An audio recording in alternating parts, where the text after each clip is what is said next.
Sorry, folks, if these things don't like me tonight. I came to the school so I wouldn't deal with it at home and getting the same thing here. Internet's been very unstable in the valley today. So It's been that way. It's been that way for a week in the Willow Creek. Okay, we're good to go, everyone. We're streaming live. okay, do we have community, all the community people in? You don't have anybody waiting in the waiting room? No, nobody in the waiting room. Okay. We'll return to open session and announcement of action taken in closed session. Is that you, Jen, or Carmi? I can do that. So and Carmi's probably running back to her computer right now. We've done laps. Hi, everyone. Good evening. So in closed session, the board unanimously approved Suchek Colgrove to be hired as the softball coach at the high school. The board unanimously accepted the resignation of the junior class advisor. Okay. And public comment. During this portion of the meeting, members of the public may address the board on matters within the subject jurisdiction of the board. Time limits, generally 3 minutes per speaker, 20 minutes per subject, will be imposed by the board president.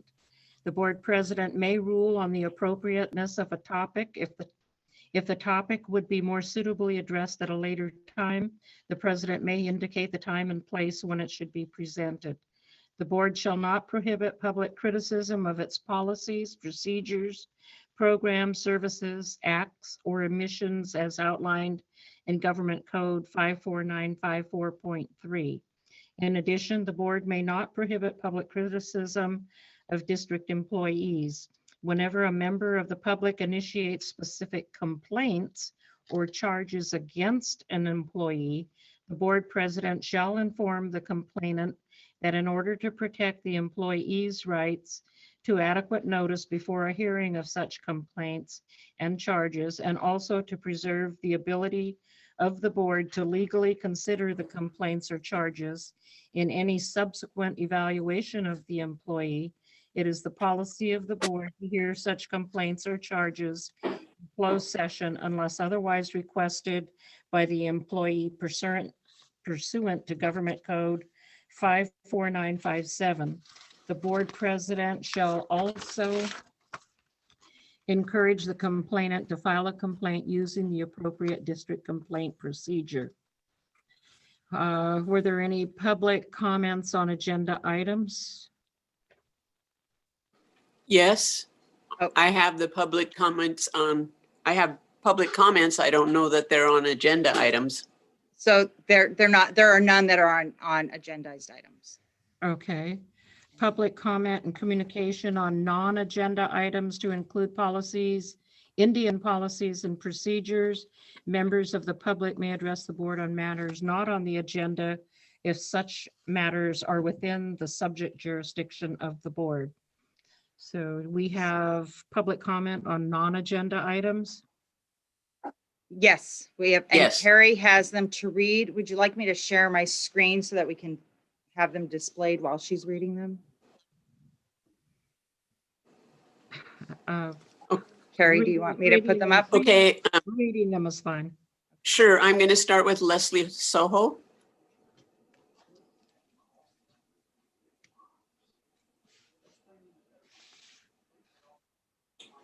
Go.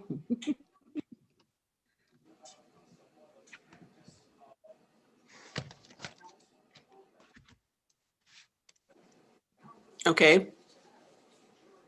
You ready? Waiting Okay. on you. Leslie's, dear KTJUSD school board members and administrators and teachers, please give parents the choice to send our kids to school for in-person learning.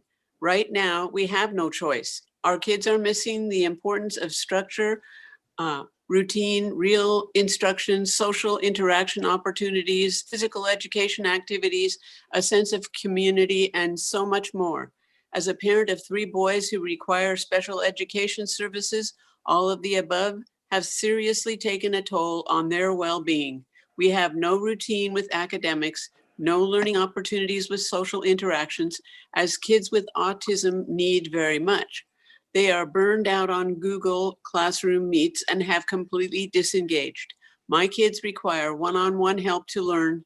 They're not independent learners, making packet work difficult.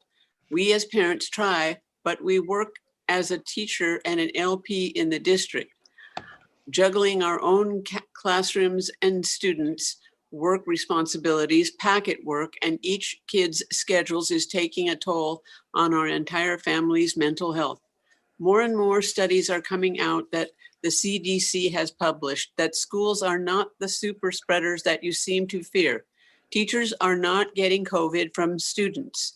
Ask yourself, if all the protocols of distancing, mask wearing, disinfectants, hand washing, barriers, etc., are effective, then why are kids not attending a minimum of a half day of school at the very least? There is no reason to be denying kids FAPE, FAPE. Our schools in our community that have been open have proven it is safe to be educating kids in person. Please look at those schools as the model to follow. Those parents have a choice, distance learning or in-person learning. The 2 hours proposed in the phased hybrid model for opening is not sufficient. This choice is imperative for learning, mental health, building skills, and supporting families. My husband didn't become a teacher to sit behind a computer to teach art. Art is interactive, communicative, expressive, and builds critical thinking skills, which is so very important for developing healthy people and communities. Many families are looking to move kids out of this district and into school districts that are open to the choice of in-person learning. We are one of those families. Sincerely, Leslie and Jerry Soho.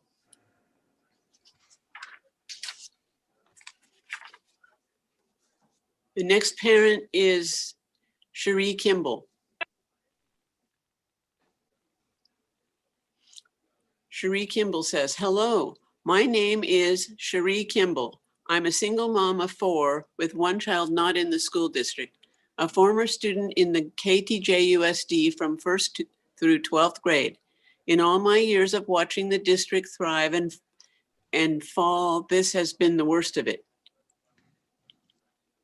I have 3 students that are in 3rd, 5th, and 9th grade. They have been stifled by the actions of the school not being opened. I have added a photo to show the dynamics of the school districts opened across the states.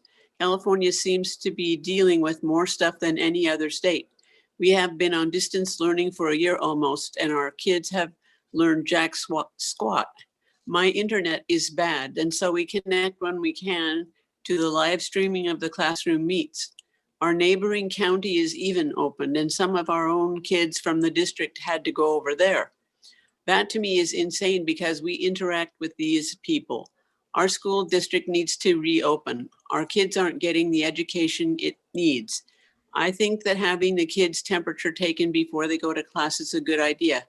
Hand sanitizer and hand washing a must to weed out those parents that need school as their daily babysitter. I know because I deal with split custody and my ex-husband needs childcare and will drop our kids off, take the bus to school. And I have had to deal with a sick kid. I think taking these actions to prevent the spread of an illness is necessary and needed to be done a long time ago. If these kids cannot get back into the school system, gonna leave me no choice but to do the same as the other people and remove my children from the district. My kids deserve an education and they are definitely not getting it. Me and my ex-husband are great teachers. However, the work that is supplied is bare minimum for the grades they are in. And I cannot do this to my kids. Please reopen the school district. Thanks for listening. Cherie Danielle Kimball Williams.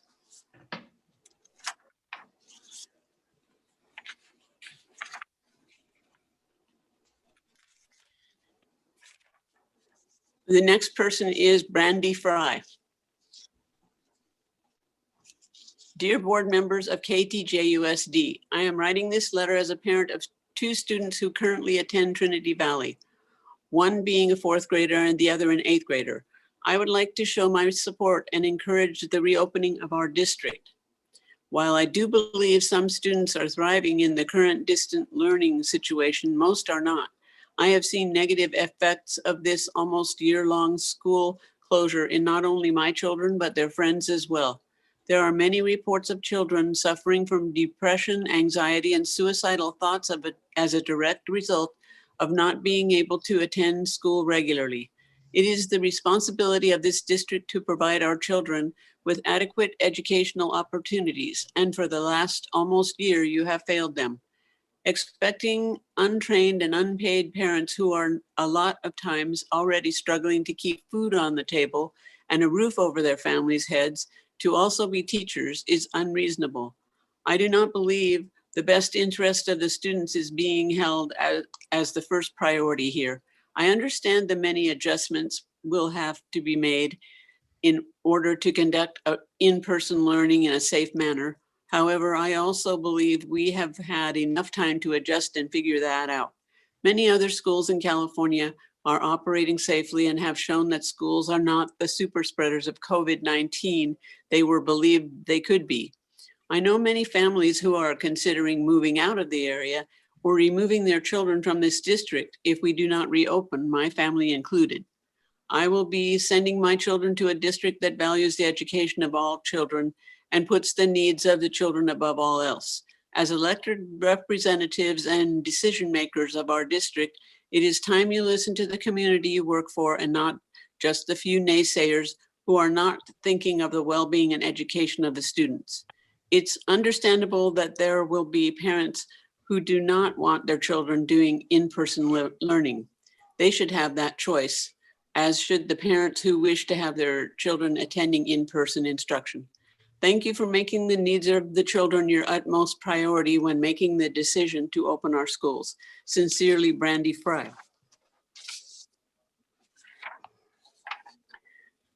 The last public comment is from Paige Matilton. To the KTJUSD Board of Trustees. I have been asked to submit this comment by a guardian and member of the KTJUSD community. Why are we sending or asking to send our children into the public school system when the governing board will, as of this meeting, fail to meet in open public forum? Response? Comment continues. Our children should not return into the schools until this KT Board of Trustees and KT staff can gather at open meetings with its adult community for at least 3 sessions. We are putting our families into situations that leaders fail to model, just passing it along. Paige Matilton, go Oakland A's.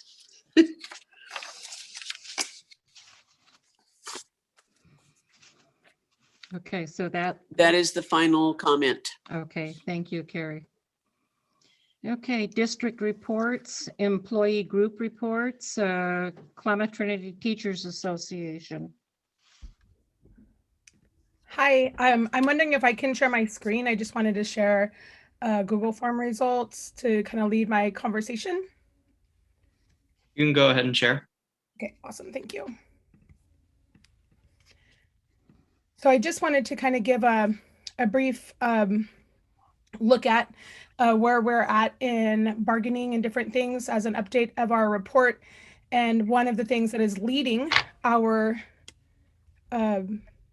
trajectory in bargaining, I'm going to make that bigger because I see somebody leaning in, is that we conducted a survey. You can see up here 70 people responded to our survey, and we asked them some basic questions that would help us understand the needs of the certificated staff. So we asked, if they had received the COVID vaccine, and at the time of taking this survey, which was in the last week, there was 10 people who had the first dose, 1 person who had both doses, and 59 people who had not received the vaccine at that time. We have many people who are interested in receiving the vaccine. Some are, a little bit concerned still, like they needed some more information about side effects. We have populations and our teaching staff that are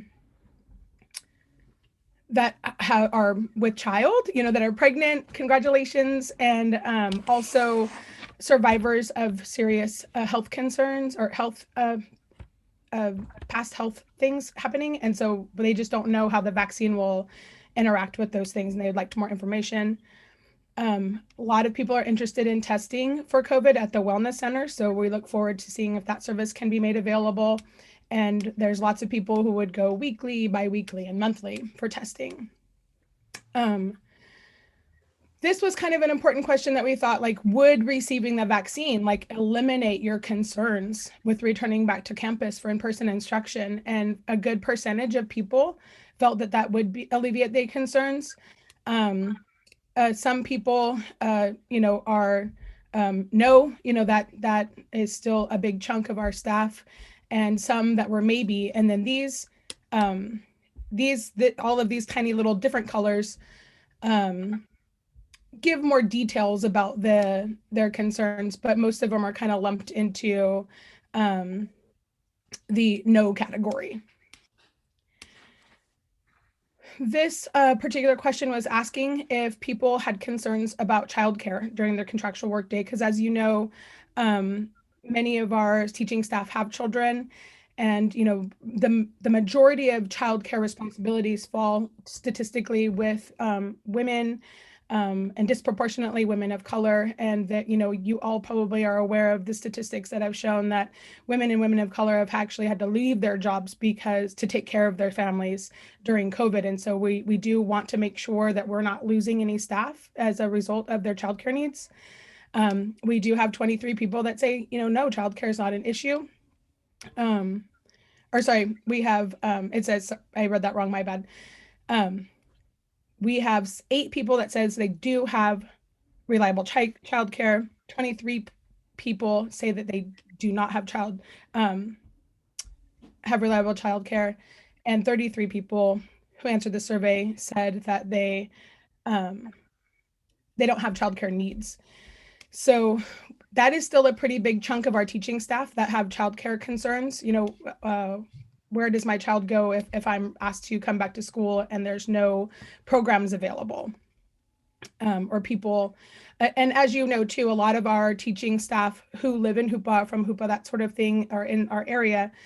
A lot of responsibilities for childcare fall to our elders. And in COVID, there is a really big concern about expecting elders or in the community to take care of young children who are going back and forth to school, because we don't want to increase the risk of contact to our elders. This question was with regard to certificated staff performing in-person instruction for about 2 to 2.5 hours per day.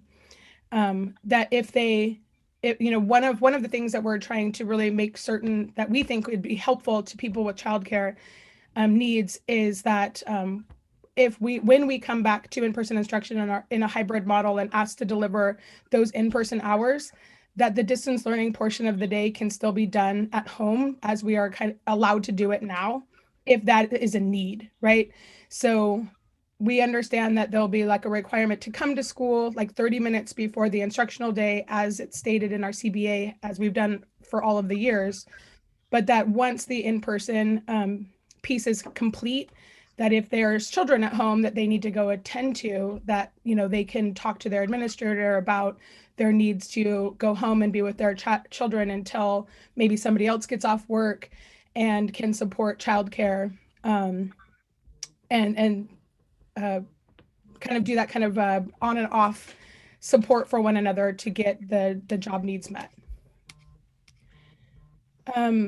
We have the majority of our teaching staff do not feel like they have a need for remote teaching assignment, but there are quite a few people who believe that they do have a medical disability or a health concern that would impact their ability to deliver services in person on campus.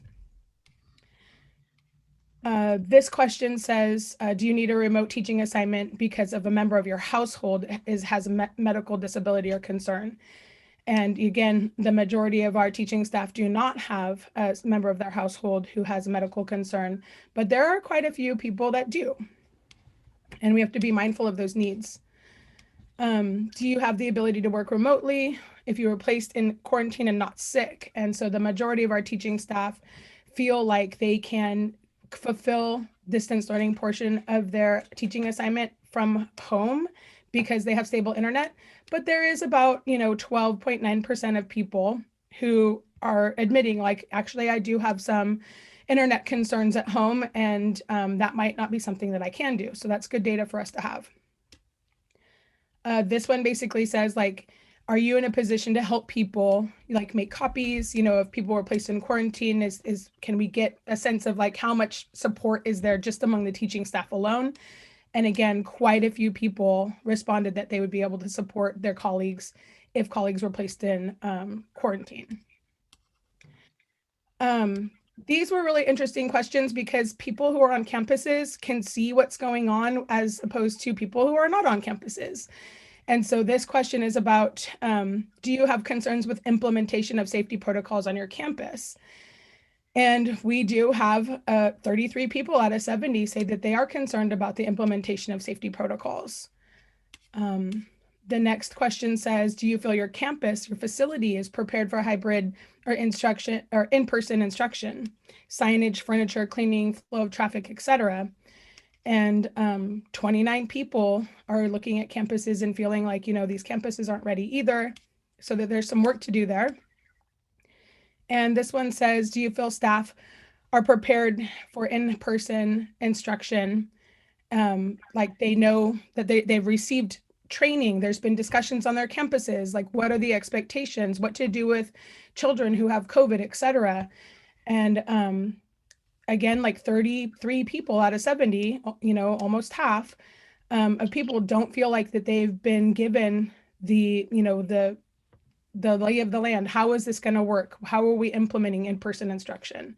That is still some evidence to support that we're not quite ready. This one is about, do you feel students and families are prepared for hybrid in-person instruction? And this has a little bit of a higher no. This one is at 50%, where a discussion training for explicit expectations in response to children with COVID, that sort of thing. Families have not received the information that they have so that they will be successful with behaviors when they're on campus, at least from the perspective of teachers at this point. Many teachers are very, very concerned with not being able to utilize their leave if they're placed in quarantine because they're not actually sick and a remote teaching assignment might not be provided. So this question was, if you were asked to be in quarantine and a remote teaching assignment was not provided, do you think the district should pay for your leave? And this is a question that basically supports our request for continuing the benefits that were under the FFCRA, which was the kind of the COVID relief employment ability that they paid for 10 days. We're not asking for more than 10 days. We're just asking for 10 days in the case of you are quarantined once. And we do have evidence that in some local communities, teachers have been quarantined multiple times. So many of our staff don't feel like if we have a school related contact and we're not allowed to perform our duties, then the district has a responsibility to make sure that we can either have a remote assignment or be put on paid admin leave. So a huge concern is what to do for subs. And so I can share this information with the superintendent because it's a lot to read and I don't want to spend our time doing that tonight. But a lot of people are just kind of like shrugging the shoulders. I don't know what to do with subs. We know that we don't have any. Some great ideas are like increasing our stipend to subs who show up. One is we should be hiring long-term subs. Like we should just have subs on campus so that they're getting the same training and they know all the expectations and they can easily be put into a cohort. And then it's kind of the next question is, do you have concerns about people taking over your class, right? So do you have, sorry, I'm going to go down to the next question. Here goes. In the event a teacher is not able to perform remote or in-person teaching duties, like, should we even have subs is the question, because then we're introducing a whole nother person into our cohort, our stable cohorts. And what is the thinking behind that? And so, like I said, I can share these responses with the superintendent in our next round of negotiations, which I think is Thursday. So I'm going to go ahead and stop sharing. So based on this data, that is what's basically supporting our continued request through the in-person and hybrid MOU negotiations. Our concerns around childcare, our concerns are around the ability to work remotely if needed to, for the portion of the day when in-person services are not being provided, and leaves. So those are the three biggies right there that were really, we did make some concessions. You know, we're at first we were really adamant about the 6 feet, and when the CDPH guidelines came out, they said, 4 feet to 6 feet was okay. Our language still says that like a good faith effort has to be made to meet the 6 feet distancing. So we're trying to get through this process as quickly as possible. And the vaccine and the availability of vaccine seems to be helping a lot, but we are really hoping that once people have the opportunity to get the vaccine and the margin of time has expired after the second dosage, that people should feel very comfortable and confident in delivering in-person instruction at this time. We are also plugging away, hopefully, on the CBA. And I would like to give you guys more updates on that as they come forward, but just to, not really so much of a spoiler alert, but as you know, the JPA is making some very big changes in how they are delivering health benefits to our employees and to our board, because I believe you guys are also employed to the JPA or have benefits to the JPA. Oh, you don't? Okay, I thought at one time the board members were getting healthcare provided. Nope. Okay. So there are big changes where by the January 2022, we will all be forced to have tiered plans. And we're hoping that the district has appointed people, staff, and we can also support that effort if there's a committee to really look at alternative health plans from different providers. We got the name of a couple of different providers. There are Eureka City Schools, I believe, and CR have moved to CISC, which is kind of a self-insured plan by Kern County. There's also California Value Trust, CalPERS, but we're not in a position to even like write a letter and ask for rates. I mean, that would have to be something that the district hopefully is trying to do to save money and provide the best product that's available. Does anybody have any questions? No. I don't have a Just question. Martha. This is Carrie Waddy. Laura Lee, do you want to call on people? I don't know if I want to call on people, but I am not seeing everybody. Hello, Laura Lee. Okay, Carrie, question. Carrie, go ahead. I don't have a question. I have a comment. I really appreciate the survey that Maggie did. That was the information provided is well. I really appreciate that. Mhm. Yes. so- Thank you. Thank you. Hey, thank you, Maggie. Appreciate it. Did Martha have a question? I did. So my question is about the childcare. Are our childcare centers not opening up, like Head Starts, and they're not going to be opening up to They are in person waiting- anytime soon? They are following the school's lead. I've been told that they will Okay. follow whatever the school does. Okay, so when our schools open, then the Head Starts and daycares will open. In Hoopa at least. Yeah, I think Okay, Karen's turning on her camera, but what I heard is that, that there was going to be kind of a period of time where they look for data. You know what I mean? Like, what is the opening of a school is going to cause, any increase in numbers and that sort of thing, that they want to evaluate the success of the opening of the school for a period of time before they open. I don't think that they have plans to do it simultaneously, but I could be wrong. I would invite somebody to have a relationship with the tribal Head Start folks to get that. I did talk with one of the directors. So, but that. But this is programs. Margot. Okay, is there, let's move. This is Margot. Our reports. Okay, Margot, quick question. The Yurok tribe also plans on opening when the school does. Their Head Start and early Head Start. Mhm. They're also following the school's lead. Yes, that's what I've been told. So, okay. I have a Yes. question. Question. Is the Caduceus. concern children of Head Start age, or is the concern children of elementary school age? I think that there's multiple concerns, right? I think that there definitely I didn't survey what is the age of your child, and that probably could have been a good question. But I mean, I have a child who's a sophomore in high school and it's not like I don't trust her to be home by herself, but I just don't feel like, for mental health purposes and that sort of thing, that it's a good idea. And I know that they're kind of staying in contact with one another through their social media and that sort of thing. But just, I have concerns about what our young people, might be doing, if they are left unsupervised at any age, really. But there is a lot of school age children as well.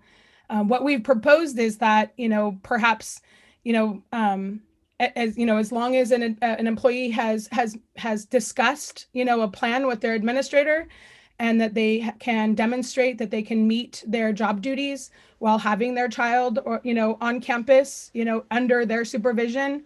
And it's underneath that 14, no more than 14 students in a classroom, that we think that for those people that could be an option. And we really don't want to have more limitations that would make for us to lose the opportunity to have teachers on campus, right? Because I do think that when you ask a teacher to choose between their families and their jobs, that puts them in a really hard spot. Well, thank you. Let's move on. We've got a lot of reports this evening. Thank you, Maggie. Appreciate all your hard work. California School Employees Association. Is Walt or another representative on? I do not see a representative from CSEA. School site reports, Trinity Valley Elementary. There is a report in the packet. Is Ms. I'm here. Okay. Did you want to add to the report? Yeah, I have a few things. I'm going to keep my screen blacked out. It seems like that's the theme tonight anyways. Just hopefully you guys can hear me. My internet's been weird tonight as well. I first just want to say that I'm very, very proud of my staff. I think I say that every month, but I'm like the mama that's like just so proud of her kids all the time, because they're so amazing. But they're seeing students. Every single teacher at my school is seeing students for one-on-ones. Many of them are seeing, 5 or 6 kids in a day. They're trying to pack them in there and still do their Google Meets. Many of my teachers have also increased their Google Meet time. Most of them were on there about an hour. A lot of them are now doing 2 hours. They found that, especially like 4th grade on up, they really need that extra support from their teacher and with the packet specifically. So they kind of do like an hour of teaching, and then a lot of them are doing like an hour of kind of like extra tutoring. So they are rocking it. My support staff as well. I put it in my report, but my packet pickup has really declined, especially in just the last month. This last time we only had 35 packets picked up, but my people picked up the slack and they delivered all the rest of them. Almost, I think I have like 3 in the office left. So my staff is amazing. The kids and parents, when they come onto campus, are just so happy to be there, to have some sense of normalcy again. And so that's wonderful.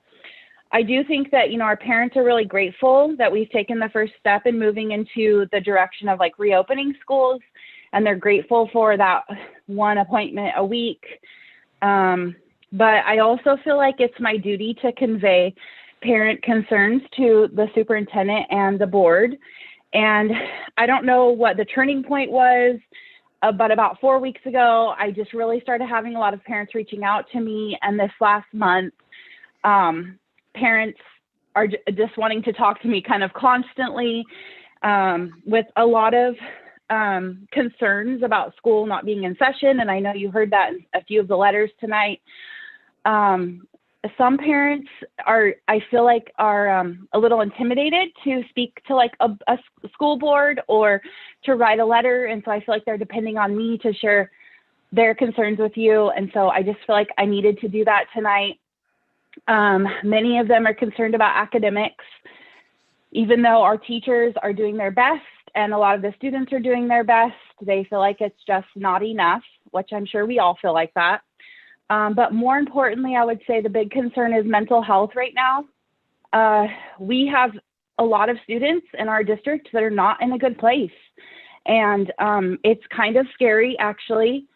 And so I don't know, I just felt like I needed to say that to you guys. I know you guys probably are all aware of this, but I feel like, you know, my door is the one that's getting banged on and people come to see me. And so I just feel like I wouldn't be doing my due diligence. I feel like at the board meetings, I'm always trying to be like Pollyanna, happy Jacqueline that, you know, wants to show you all the great things that we're doing. And we are always doing some great things. But I just feel like we're at a tough spot right now. And I just felt like it was really important for me to share that. I also just wanted to say that most of my staff received dose 1 of the vaccine. So I'm excited about that. Many are choosing not to get the vaccine. That's their choice. But many of them had the opportunity to, and so they jumped on it. And then also I've received so far 64 educational agreements for my school, and 56 are in favor of hybrid learning and intend to send their students, and 8 are in favor of distance learning at this point. So I'm sure I'll receive the rest of those probably this next Monday on packet pickup day, but that's where we're at right now. Do I have any questions?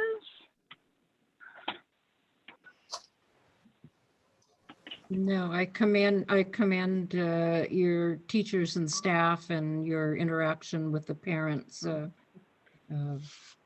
thank you, Jacqueline. Thank you. Okay, Hoopa High School, Craig. There is a report in the packet, but do you have anything to add? I'm kind of experiencing the same. I talked to a lot of families, and there are some that are, students are doing real well, and then others that definitely would like to see school back in session. It was good to see our health official, our district health officials on campus today. We're working to prepare, so we're going to be ready. We've got about 15 educational agreements back as of today. And then 18 out of that 50 said that they would like to remain on distance learning. So we definitely had a bigger majority that would like to come back to some form of hybrid learning on campus. We're continuing to make preparations. So, and we're going to, and addressing, and Maggie earlier, she mentioned safety. And so protocols, procedures, we have plans to, in the future, to do mock, have students, some of the staff with students on campus to go through the process of what that's going to look like. So we're just going to keep preparing and planning going forward so that when we do get those kids back on campus, we're going to be as safe and responsible as possible. That's all I have. Okay, thank you.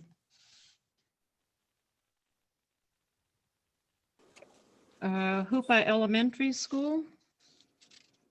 There is a report in the packet, I believe. That is. I don't have that report. No, we don't have that report. Not a written one. Oh, no, it isn't. No, Okay. this is Scotty Appleford, the principal of Hoopa L. I did not submit a board report in writing. I was down in Southern California attending to my ailing father during that time. Pardon the 60-month-old in the background. Jacqueline did such a great job of summing up everything. I could say just about everything resonated with me. I too am very proud of the number of teachers that we have on campus that are seeing students one-on-one. And I made a comment multiple times during the course of the last week how invigorating it is to see some smiling faces, albeit covered by masks, at the school, and actually have a conversation with a couple of children. And it's just super inspiring. That being said, we are running into a variety of challenges with students coming back to campus. Transportation has been a huge problem for us. Our outreach team has been working overtime, going to Wichipec and back, and a couple of times a day to bring some of these students to campus so they can attend their appointments. And I highly appreciate them doing so. The problem is it's kind of running them ragged, and they're not able to focus on other areas of the outreach portion of their jobs. So that's been a huge challenge and something we're trying to find some solutions for with adding additional drivers. And hopefully we'll be able to overcome that obstacle. And that being said, our staffing is, as we move closer and closer into hybrid learning and having more and more students on campus, our shortages on our support staff have become increasingly concerning for us. We have a variety of open positions, and we're going to need some bodies when these kids are on campus moving around, just to make sure we're maintaining all the safety protocols and doing things the correct way. So that is about all I have. I just am super grateful to be here, and thanks for hearing me out. Thank you, Scotty. Jack Norton and Orleans Elementary. Is Karen with us tonight? Yes, good evening. I'm here. My board report got pulled, so it seems that I'm not learning my lesson about what I can and cannot include on my board report. So to keep it from getting pulled, hopefully I'm learning. So I have it here in front of me, and I've written some notes, and I'm not going to read it. I'm just going to summarize it. At both sites, we have our COVID signage up, so it looks pretty nice. We had a walkthrough with the safety team, and they gave us we were their first school. So we were like the guinea pig school and learned a lot about what we should do. And so it looks really good right now. Our site specific safety plans are now posted to both of our websites. And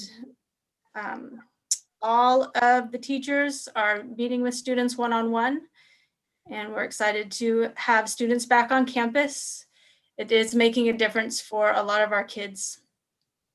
At Jack Norton especially, we have childcare needs for kids who are preschool age, so Head Start age. And that was the comment I was going to make earlier, is my understanding is the Head Start will open when we open, but they're not going to open to their full capacity, is my understanding. So there's still uncertainty whether or not the childcare needs will be met for my staff there at Jack Norton. So that's a little bit of a iffy spot. Let's see. Our MTSS Tier 1 team is meeting twice a month, and we're excited about the progress we're making with that. Shout out to Maggie and the rest of our team. I feel like we're really motivated, we're committed to it, and it's nice to see that work happening. Another shout out to Walt Simpson came to our school and helped us. We're converting one of the storage rooms off the side of the gym because we're so low on space. Right now it is the room for the social worker and the outreach coordinator, which we don't have an outreach coordinator currently. But that room looks nicer than it ever has, but it still needs a lot of work. It's cold, and the phone does not work. But the walls have been painted, the clutter is out, it looks really nice. So there's potential there, but during winter, it's hard to work in there all day. But we're grateful for Walton and all of his attention to that. And then one more comment about, this week is Poetry Week. So we have a resident poet, his name is Dan Levinson, and he has been working with Orleans Elementary School for the past maybe 5 or 6 years. And he comes for a week and he teaches in grades 4 through 8. And at the end, we create this poetry anthology and the kids are published and they get this free anthology and that shows their artwork and their poems. And so this year, since we're doing it virtual, we opened it up to Jack Norton as well. And we had twice as many students join today as we did yesterday. And I talked with my daughter this morning. She said it was really fun. And I joined yesterday. I was a co-host on this session. And so that's an exciting thing that we're doing. And I've kind of jumped into the curriculum discussion. I'm feeling pretty passionate about the big decisions we need to make as a district for adopting language arts and curriculum. So I'm glad to be a part of that discussion. And our middle school math group, we had a second Carnegie math training and we'll have one more. And that's been really great. We've been able to share the things we've learned with our other colleagues as well, because it's not just math specific. There's other cool things we're learning about. And then finally, this Thursday, Mr. David Ellie and Neva Gibbons and I've invited a bunch of other teachers. We'll be learning about the Edgenuity Pathways for K-5. This is a new program that's computer-based that would potentially replace the Compass Learning Odyssey, which is one of our supplemental curriculums. And so I'm excited to see what that looks like, because in the little piece that I saw, it looks way more user-friendly and it might be a good thing for our district. So I'm happy to be a part of these discussions. Do you have any questions for me? You said the room off the gym was for the outreach, and who was the other staff member? The social worker. Social worker, okay. Mm-hmm. Thank you. So she has a space when she's here. Haven't forgotten about the portable. Oh, good. We haven't either. Okay. Well, thank you. I just wanted to make a comment on the getting all the signage and everything ready. I also talked to Jacqueline and they're in the process. They have the signage and they're in the process of putting it up. So that's great. Okay. Okay, Captain John High School. Do we have Aaron? Hi, thanks for having me. I did not turn my board report in on time, so I apologize for that. But I have it here, and I just wanted to first off thank the board for approving the hybrid learning model, and the superintendent for allowing us to start that phase 1. It's really important to our students. We currently have 56 students on our campus, 8 10th graders, 20 11th graders, and 28 12th graders. 32% of our student population is receiving special education services. 37% of our student population qualify under foster or homeless youth.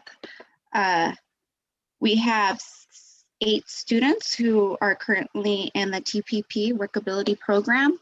And this is allowing kids to work, even though that they're not on campus, they're able to go to a job site and work. And I think that's really helping a lot of our kids to keep connected with us, because they have that, because they're going to work and they feel like they're doing something, and it's really good for them. We currently are offering appointments for every student who's enrolled on our campus for half an hour for each student. We just had our walkthrough, our safety walkthrough today, and all our signage is up, and we've been working really hard to make it our own, and we're really excited about how it came out. It looks really nice, and all of our teachers have worked really hard to get their classrooms in order, and the maintenance has helped us declutter Captain John, and it's looking pretty spiffy over there. We're really happy about that, and we're just really grateful that we're able to see kids. We're not seeing as many kids as we would like because of transportation issues, but the kids that do come, you know, it seems like it's a really valuable time to them, and we're able to help them get back on track when they've fallen off. So we're excited about that. And I guess that's pretty much all I have to say. And I just thank you for taking the time to listen. And if you guys have any questions, I'm here to answer them. I do have one question. What, Yes, ma'am. do you have a estimate of how many students are having transportation issues? Yes, I can say that probably 60% of our students would be having transportation issues. I think that once we have an outreach coordinator that's on campus, that's going to really help, because right now that position is vacant until the person is able to come on in March, and then perhaps we'll be seeing more people coming to appointments because we'll be able to offer them that transportation one at a time with that done. Okay, thank you. Okay, moving on to the Wichpeck Uric Magnet Elementary School site report. There is one in your packet, but Craig, do you have a additional? Everything is going great and looking better every day. Come by and visit us. Okay. I was looking here, and I like the new mascot that's going. Sounds like a lot of positive things are happening there, and partnering with Yurok Tribe to apply for a grant. Now, will that grant be going through the tribe or through the school? It'll be going through the tribe. Okay. Like to see a copy of it, though, so we can keep apprised of the partnerships and the good work that's happening. Certainly. Okay, thank you. Indian Education Director's Report. Thank you. So I just thought I would give you a brief update on the committees that I have been participating in. One is the LCAP committee, and I have self-volunteered to get input, to help get input from a couple of stakeholder groups. One is the Teachers Union, KTTA, and the superintendent and I had one meeting with them, and we'll have other follow-up meetings. Also was a natural fit for me to also help to get input from the Indian Policies and Procedures Task Force. We had a special meeting on Wednesday to prioritize those 12 areas listed for the LCAP. And although our meeting was cut short, the group did come up with 4 top priorities. They didn't want to list them as 1, 2, 3, 4, and so on. They just said, these are our top 4, and it was social emotional wellness, core academic instruction, cultural connections and language, as well as career and technical education. And we will have a follow-up to that meeting. Our Zoom just suddenly went off, and that was that. I've also been participating in the MTSS, multi-tiered system of support, which has been being facilitated by Maggie Peters. She's doing a wonderful job. And that is a continuous improvement model using database problem solving and decision making.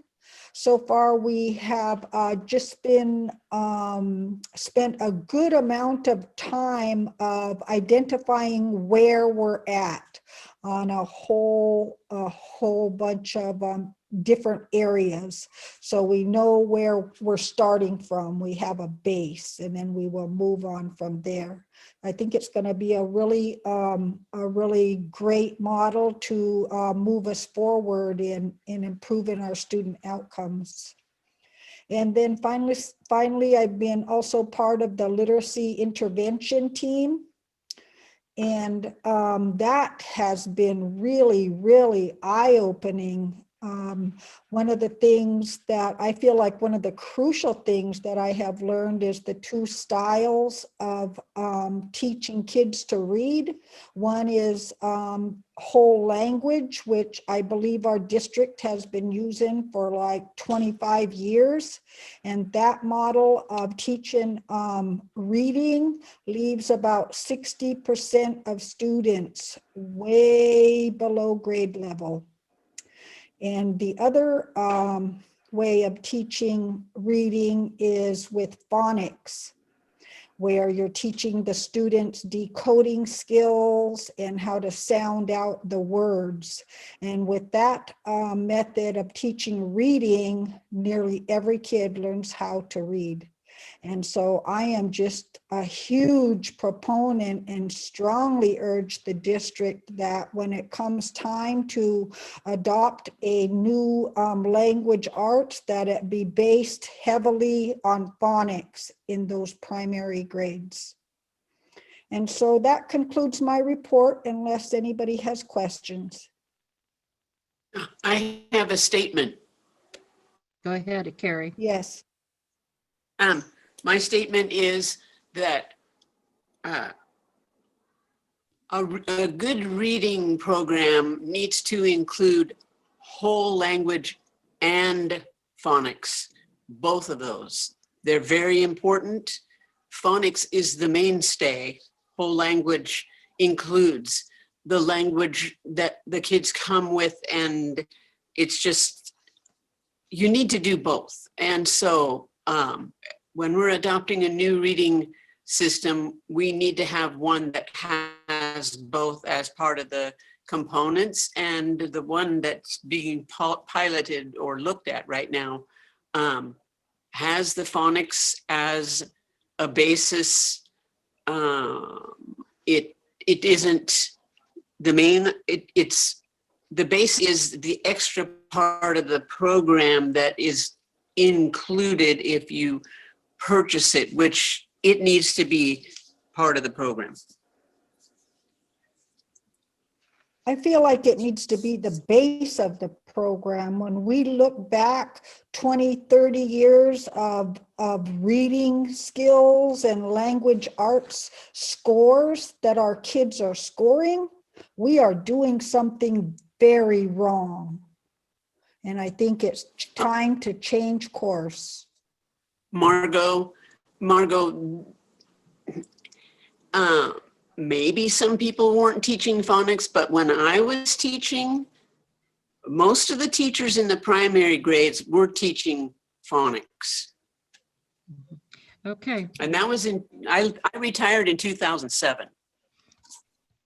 Okay, so it's good information here, and I hope both of you are on that committee or have input into it. So, Margot, this is Martha. I have a question before you close us out, Lorley. Go ahead. Yes. So, on the district-wide suspensions, when we report suspensions, is that days suspended or students suspended? Is that part of the her report, which is coming up later on the agenda? Oh, whoops! I thought we were talking about that. Okay, we're not talking about that yet. Not there yet. I'll remember to answer that question. Question. You're really moving us forward. Okay. Okay, thank you, Margot. Assistant Superintendent of Business Personnel Board Report. There is a insert in our packet, in our board packet. So is Carmi with us? I'm here. Good evening. I can yes. only see 9 people at a time, and I see there's 25, so I can't see everybody on my computer. I've included the governor's proposal for use of our second interim, and for your reading pleasure. And that was all that I was going to report this month, that I will be utilizing those proposals. And we have to remember that it's just that, a proposal. And so we will be using what he's proposed, his assumptions. That is what will be we will be using moving forward into our second interim that you will receive in March. And that's all that I have. Thank you. I have a question. This is Sue. Go ahead, Sue. Carmi, have you done any projections to determine, based on the hybrid learning plan that the board approved, any projections based on the governor's plan, how we would be affected if we proceed according to our hybrid plan? So as it stands, what would be the financial impact? so that is what I am working on currently for our second interim, in which you will receive the report on March at our March board meeting. And okay, we are being held hold harmless on our current ADA. So as of what it looks like for hybrid learning, there will not be a reflection in our projections for our second interim based on what the governor's proposal, leaving us the hold harmless. So what you're saying then is our ADA we will be held harmless for any decreases at this time? Correct. Okay. Does that answer your question, Sue? Well, I was just wondering, if we met some of these deadlines, we can't meet the February 1 deadline, but that was just a proposal anyway. Yeah, and maybe those deadlines will be revised since it hasn't been passed as quickly as Governor Newsom may have thought. But I was just wondering if any projections have been done to determine what the financial benefits would be, and whether our hybrid learning plan would put us in an eligibility position. We would be eligible based on our current unduplicated pupil counts. So we would automatically, if in fact the proposal does come to fruition and we are able to submit for that extra funding, if it does pass, and we would already be eligible based on our unduplicated pupil count. Okay. And that would be the extra funding? That is correct. Thank you. Okay. Any other questions for our Assistant Superintendent for Business? Okay, let's move on to our Assistant Superintendent of Student Services, Cherie Kimball. You have a report in the packet. Do you have anything to add to it? I have nothing else to add, but I'm open for questions if you have any. I have some. I like the reports here. One of your first, right in the first update, first paragraph is you're pleased to report that the special education plan submitted to the state has been reviewed and accepted. Has the board seen that plan yet? No, we just received confirmation that it was approved, and so I will gladly submit a copy of that. It addresses largely our plan for reducing certain indicators. One of those tends to be the disproportionate discipline to special ed students and their participation in state exams. So I will gladly go ahead and submit a copy of that with my report next week or next month. Okay, as I was reading your report here too, I realized that it's been quite a while since the board has been updated on our special ed program and all the services and whatnot that is happening. And so Jen, both you and Craig, I believe it would be good to have a update and details of what we're required to do for special ed and then how we are meeting those requirements. And I don't know, I know Mindy Fattig may have part of that already worked out or whatever, but I think it would be very beneficial for all of us on the board to be updated with what we currently are doing, what's required, how we're meeting those requirements, what we're doing, etc. All the things happening there. Sure. And I know that Mindy Fattig is scheduled to come up and visit and provide some training to the board.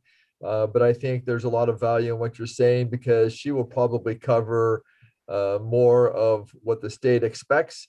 And it sounds like you're looking for what is the district doing to meet the state's expectations. So Exactly. I can certainly provide that to you in a specifically detailed report for this coming month, along with some of the proposals and recommendations for continued improvement of our service delivery to students. Okay, and if Mindy if you guys can do a tag team, that would be great. Sure.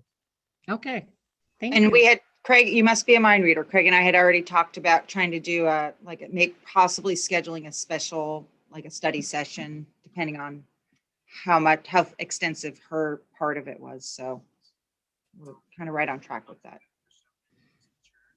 Okay, yeah, I'd like to, because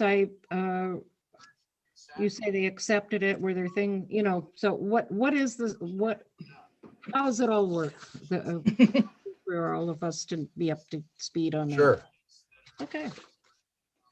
Any other questions for Craig?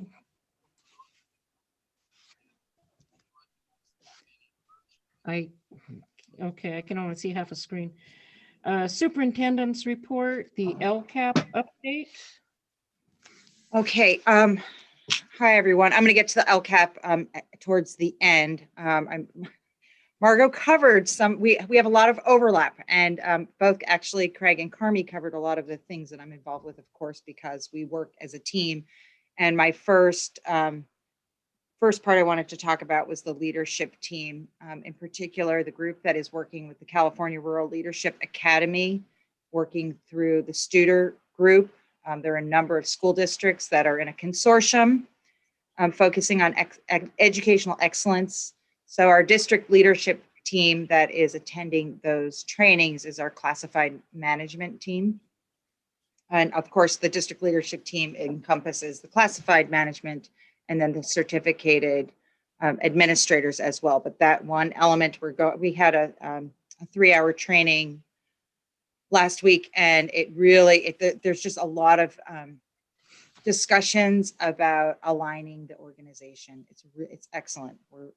We are thrilled to be doing that. We're also, as a follow-up, working with the differentiated assistance team from Humboldt County Office of Ed, just kind of doing a quick check-in with them every week. And they were my understanding is instrumental with helping Hoopa L in determining some of the goals and going through the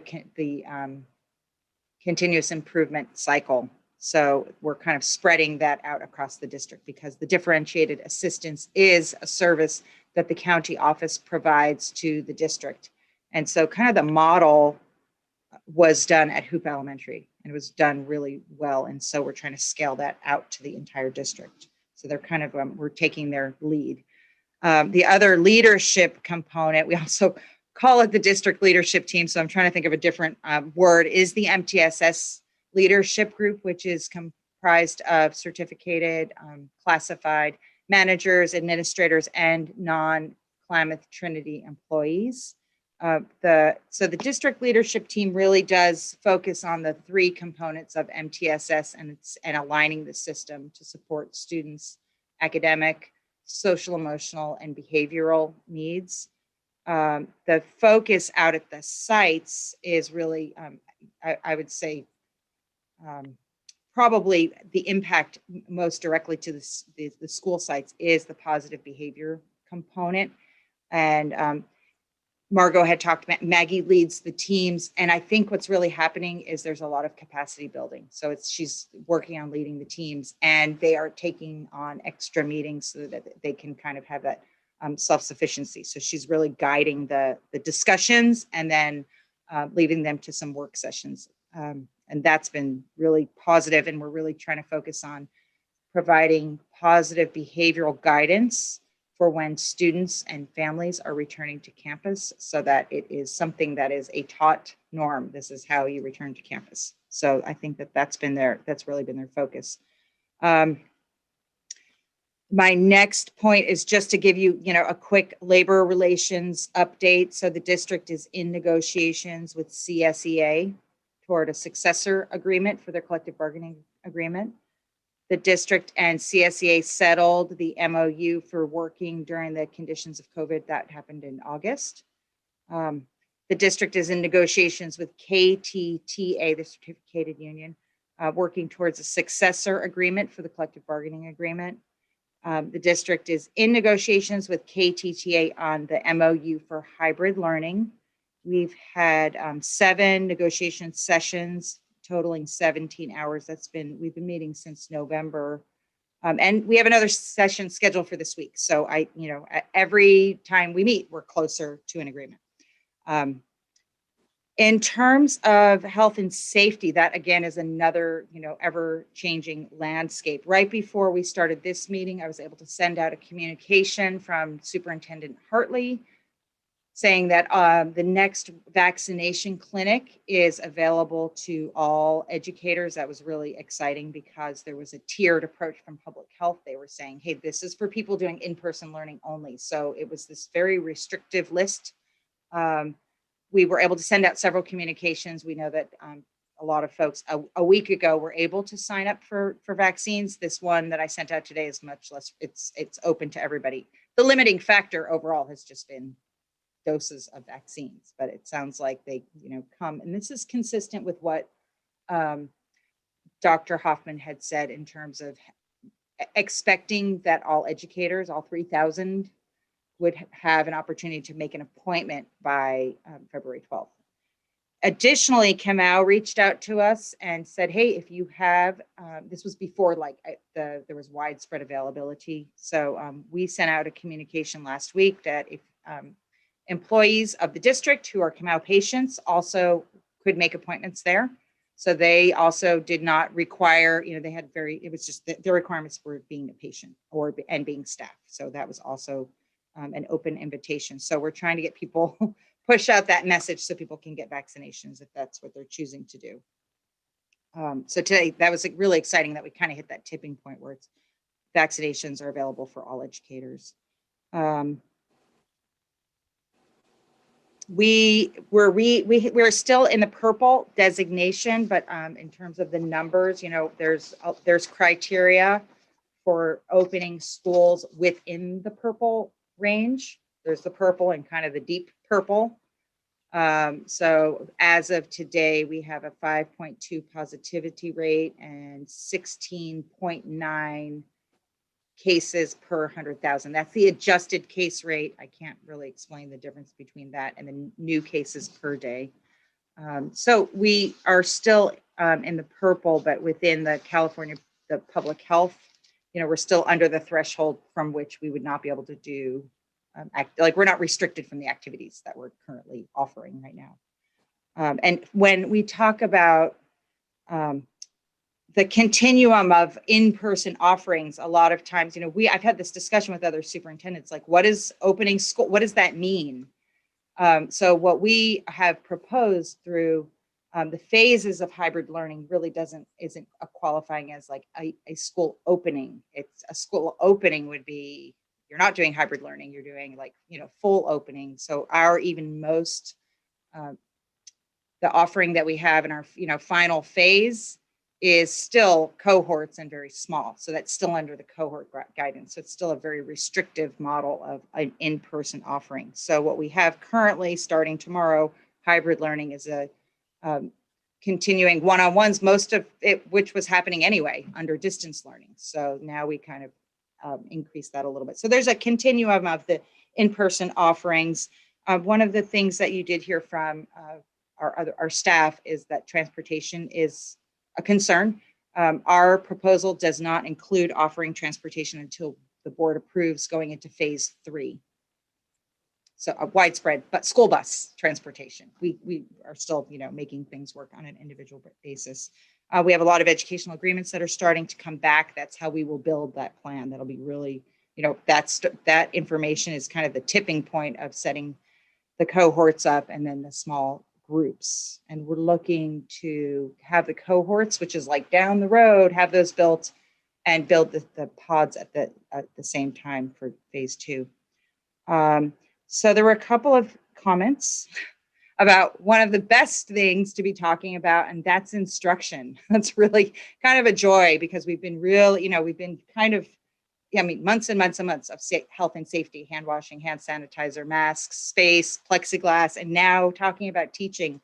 So I would just say that you can expect some robust conversations about the philosophy of teaching reading and then the implementation of teaching reading. So the currently adopted curriculum for the lower grades is Houghton Mifflin. It's pretty old. It teaches phonics. It teaches reading comprehension.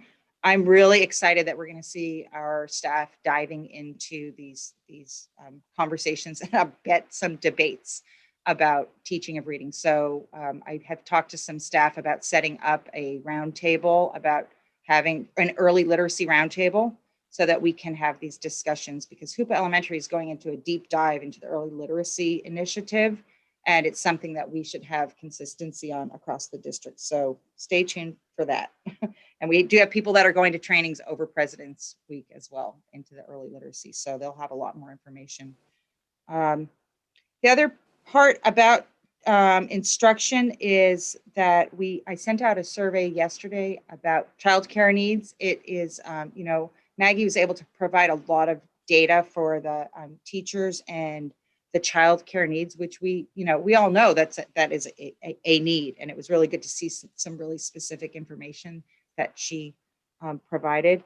Tavuchi Colgrove and I had our AHA conversation over the weekend, and I sent another survey out, just much lighter, just saying, would this be something that you're interested in? It went out to all staff, to classified and certificated, and administrators and management, because we may have an option of looking into some childcare options for our ACEs program. We're just at the very beginning. I already got people telling me all of the obstacles, and I'm like, I'm just finding out if that is something we should pursue. She got the green light to be able to look into developing a program for childcare on campus. So we would, of course, start by saying what kinds of needs do our staff have. So that's, I'm not proposing anything right now. We're just collecting information. And then I did have the Orleans Portable, if we wanted to put that on a study session. I have a price of a portable. I don't have the entire proposal of all of the parts that go. It's not just buying the building, but I have some information on that. And lastly, the iTech building, we have the request for proposals for the architect going out. I expect that we will have a facilities committee when those proposals come back sometime in March. So for those of you who are interested, I have been on that facilities committee meeting. You will get an invitation from me. It's going to be a little bit of time though.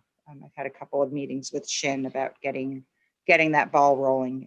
It got a little clunky during the breaks that we had. So I always keep the LCAP on as a separate item because I want to make sure that we're continuously talking about that. There's been a lot of energy into the LCAP. There's a parent advisory committee that has met several times, and it's amazing. They just have taken initiative and trying to get the drawing for the people who are completing the survey, have had great recommendations. We have had meetings with stakeholder groups. And then the parent advisory committee, along Tuvuchi, is kind of the lead liaison with the parent advisory committee, and they set up a series of town hall meetings for LCAP stakeholder input so that it could be site-based rather than one humongous district meeting, especially because it would be on Zoom. So a couple of you who are trustees have attended the LCAP workshops that have been sponsored by HCOE. They do a fantastic job in supporting districts, both in the teaching of here's how the LCAP works, monitoring along the way. So it's open if anybody would like to learn more about each step, please reach out to me and I will send you the invite. They're Fridays at 2. And it's really good if you're starting off and plan on being involved with the LCAP in any way. So thank you very much. Jen, did you say that first session was videoed, that those that weren't able to go could catch up? Lori Breyer said she's recording them, and I emailed her to get permission. We've all had that. Oh, you can have this, but then you have to ask for permission. So because for those of us that aren't able to make the Fridays at what did you say, 2? 2. It would be good if they would release that so we could catch up and on our when we're available, when we have time. Okay. I'll follow up with her again. Okay. Any questions for our superintendent regarding her report? I have a question. You'll have to tell me who's asked, who's. Sue. Carrie. Sue. Okay, Sue. I attended the first LCAP training. It was very good. And the second one, I was having the same connectivity problems that we're all having tonight. So I did ask to be included in the distribution of the video because I couldn't stay on for more than a minute at a time. So when that becomes available, I really would like to see it just so I can get caught up before we're too far into it. One workshop kind of builds on the last. Mm-hmm. Okay. Yeah, before the next one. And I have to tell you, HCOE was thrilled to see KT trustees. That was, we were uniquely positioned. So thank you for attending. Okay, Carrie. I really enjoyed attending the HCOE meeting last Friday, and it was on budget, and it was very interesting. I got my eyes opened on a lot of things. I also have a question. And my question is to Jennifer. We're still in the purple range, but I'm thinking that if you're in the purple, you can do, in sports, you can do cross country, tennis, and something else. And I saw golf. Do we have a golf teacher? Because I know that when we used to offer golf, there were quite a few kids that went, but I guess we can't offer golf because we don't have the facility anymore. I mean, would you be could okay they do some golf training? Can we, when we have our update from our athletic director, can we let you ask the high school team because they'll be able to better equipped to answer that? That'd be great. Okay, thanks. Okay. All right. Trustee area reports. Martha, did you have one at all? Okay, Rob, did you have a report? Debbie, did you have anything? I did. I kind of went to, I stopped by Witchpick School one day and looked around and talked with the teacher and saw the principal. A lot of busy work going on there. It looks really, really nice. They have some nice picnic tables and overhead structure, and the field is looking great. It just looks like the best I've ever seen it. So I was really impressed with all the hard work going on there. Jack Norton, same thing, a lot of hard work going on there. I wanted to go to Orleans School and look around, but I didn't really get a chance to do that. But I would like to go visit all the different schools in our district, and just because I just think they all are beautiful in their own way, and a lot of stuff going on, I'm sure that's exciting and a lot of hard work. So yeah, I was really impressed. Good. Okay. Kadusha, did you have anything report at all?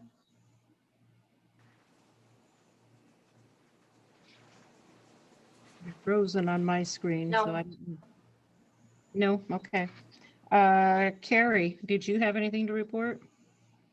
I do have something to report. I went to,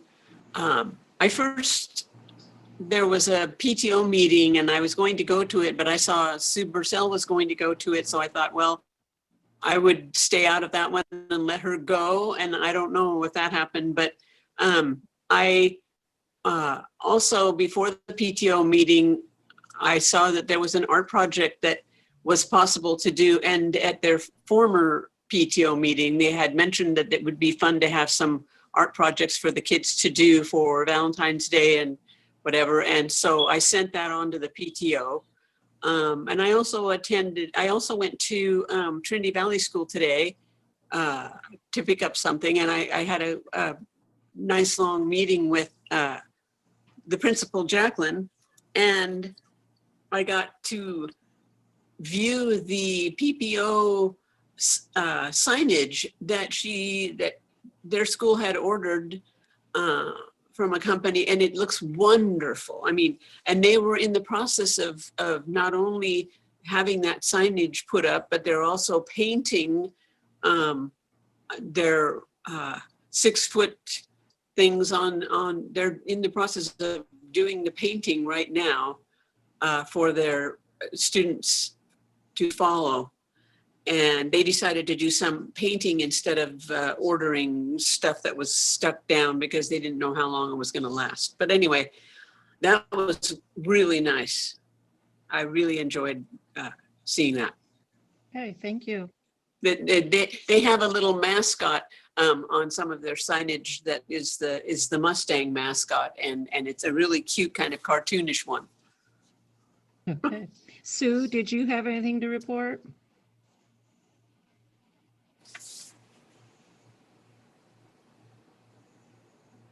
I can't. I don't see her on there. I don't, well, my screen's, I only got 9 people, so. I'm sorry, I was on mute.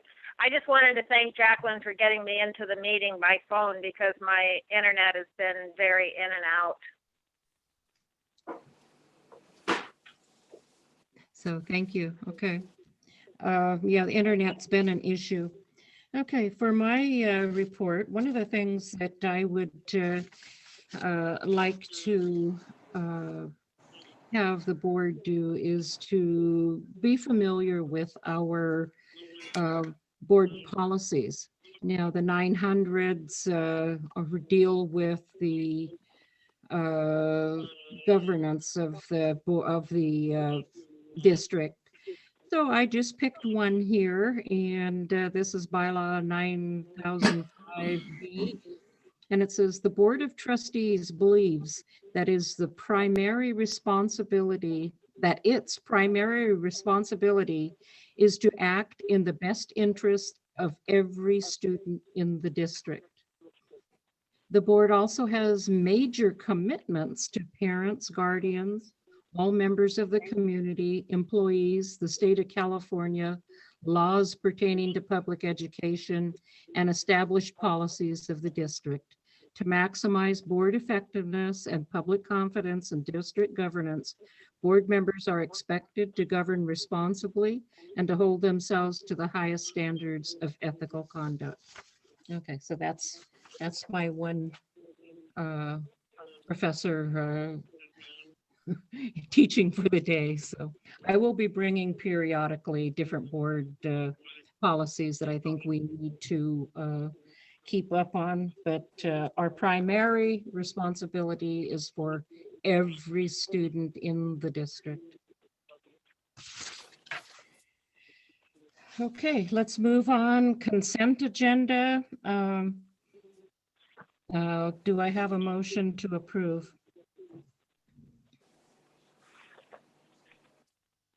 This is Carrie Waddy. I move we approve the consent agenda. Is there a second? This is Martha, and I second. Okay.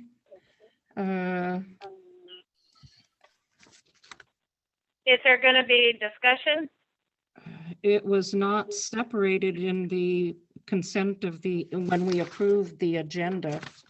Usually that's where you separate an item. We can have a quick discussion here.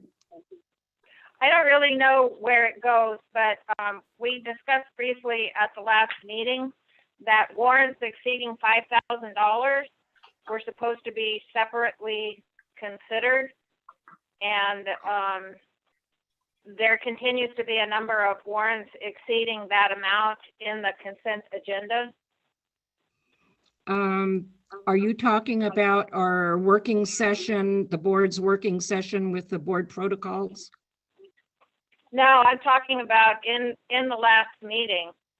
And you had ended up saying that you, Laura Lee, and I should form a committee to review the policies and have further discussion on that.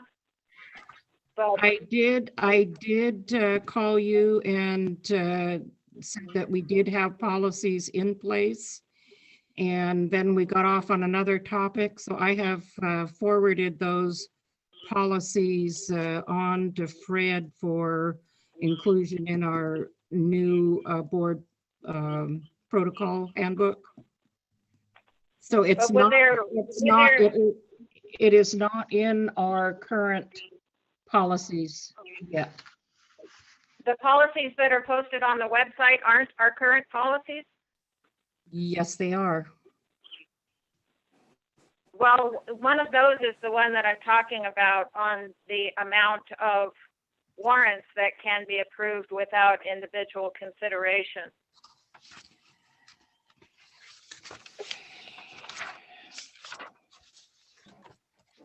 I'm looking right now.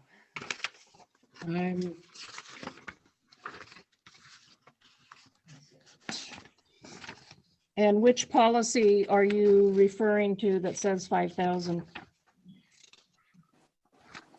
It's not in front of me right now. I can find it for you. Who's asking me, Jen? Laura Lee. Oh,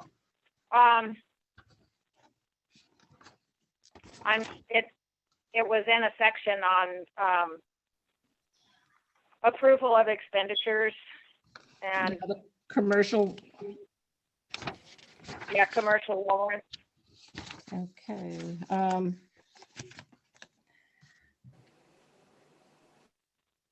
You and I think you and I need to address this separately.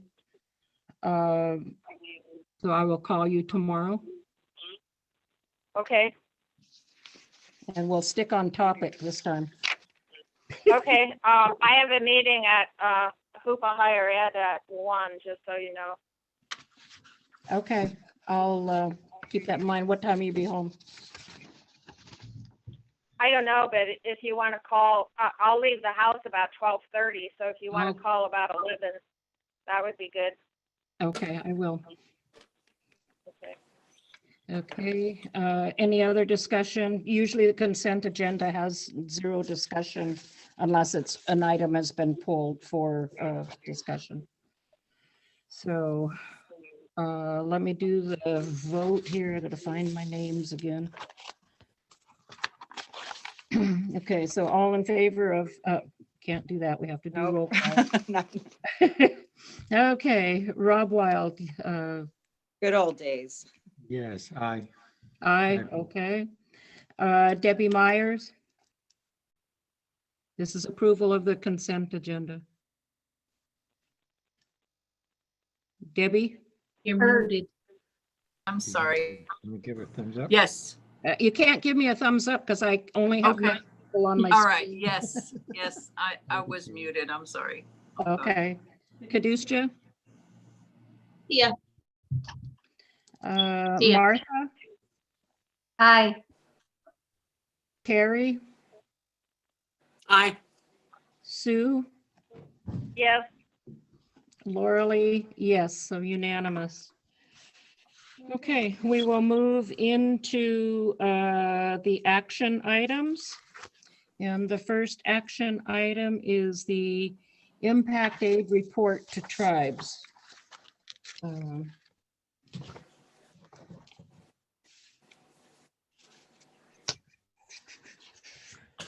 The annual impact aid report to tribes and community is required by the Indian policies and procedures. The annual impact aid report to tribes and communities includes data on student enrollment, attendance, academic achievement, discipline, dropout, and graduation rates. This year's report is for the 2019-20 school year. So is that you, Margot? Or Jan? Yes, I have compiled some comments, brief overview of the contents.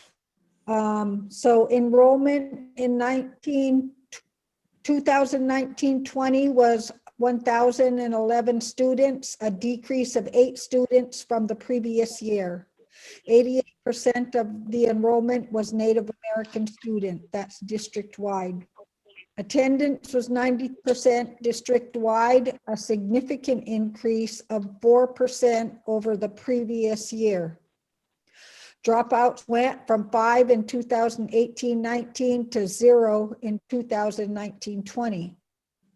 22 students transferred out of the district, an increase of 15 students from the previous year. Suspensions. So these are the number of suspensions, not the total days. There was a total of 187 suspensions. 97 students were suspended, which was 12% of the total student population. This does not include in-school suspensions that totaled 69.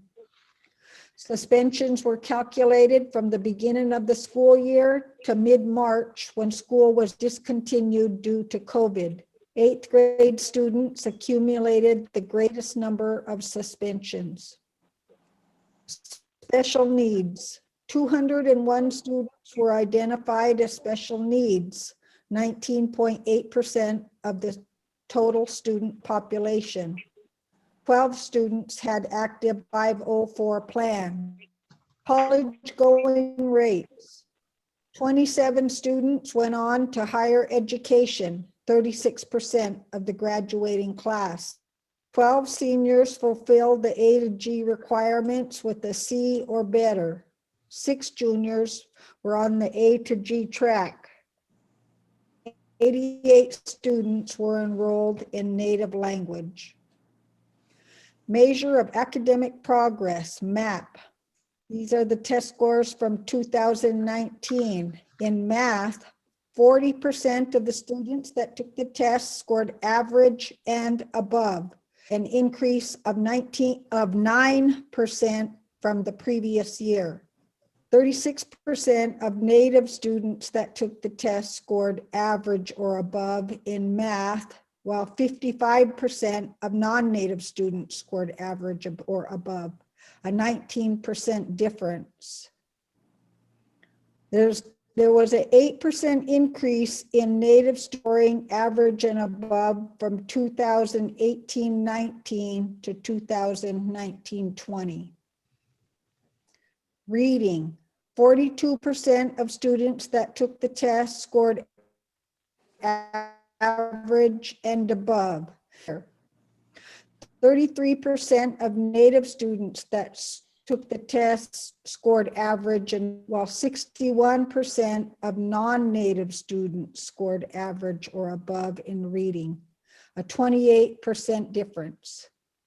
There was a 2% increase in Native student score and average and above from 2018-19 to 2019-20. Language. 36% of students scored average or above in language, an increase of 4% from the previous year. 29% of Native students scored average or above, while 45% of non-Indian students scored average or above, a 16% difference.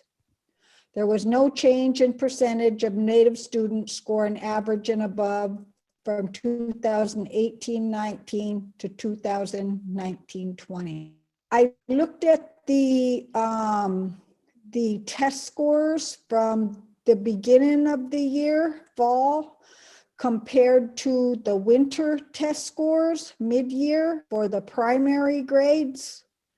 And there was some interesting facts that came out. For kindergarten in math, 70% scored average or above in the fall when they entered kindergarten. And by winter, only 40% scored average or above, a 30% loss. In first grade, 64% scored average and above in the fall, while at winter, only 36% scored average or above, a 28% loss. In the second grade, 39% scored average or above in the fall, compared to 59% in the winter. And finally, in the third grade, 35% scored average or above in the fall in math, and that dropped by 2% by winter, 33%. For reading, incoming kindergartners, 69% scored average and above. By mid-year, winter, 48% scored average or above, a loss of 21%. In first grade, 45% scored average or above, and by winter, 46% scored average or above, an increase of 1%.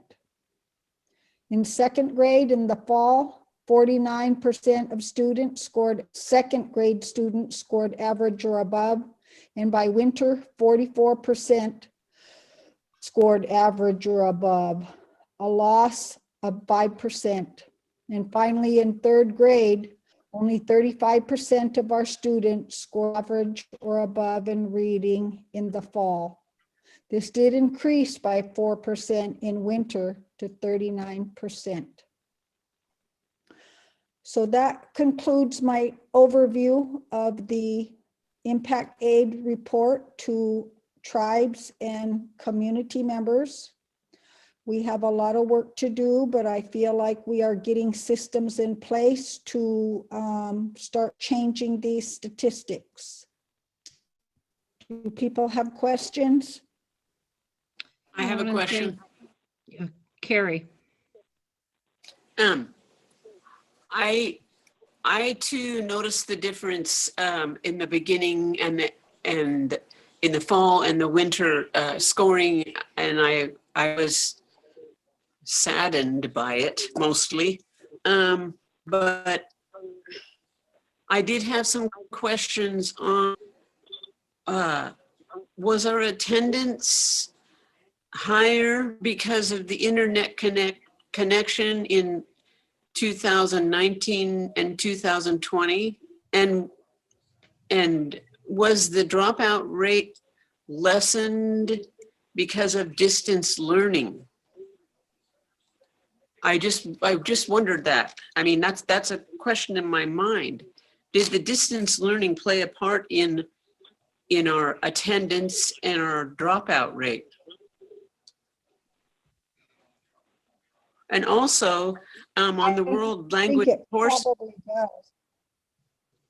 Go ahead. Go ahead. What was that, Margot? I think it probably does.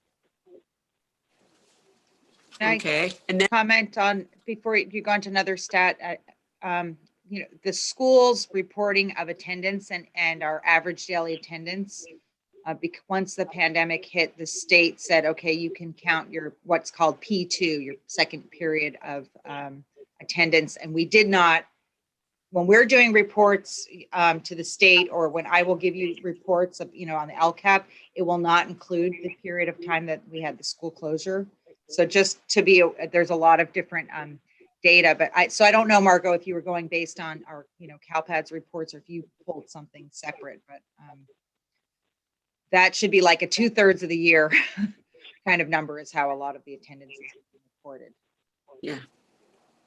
It's Okay. all a little funky. Yeah. Also, my other question was, I actually had a statement. I really liked that more students are taking world language courses because their native language is now being included.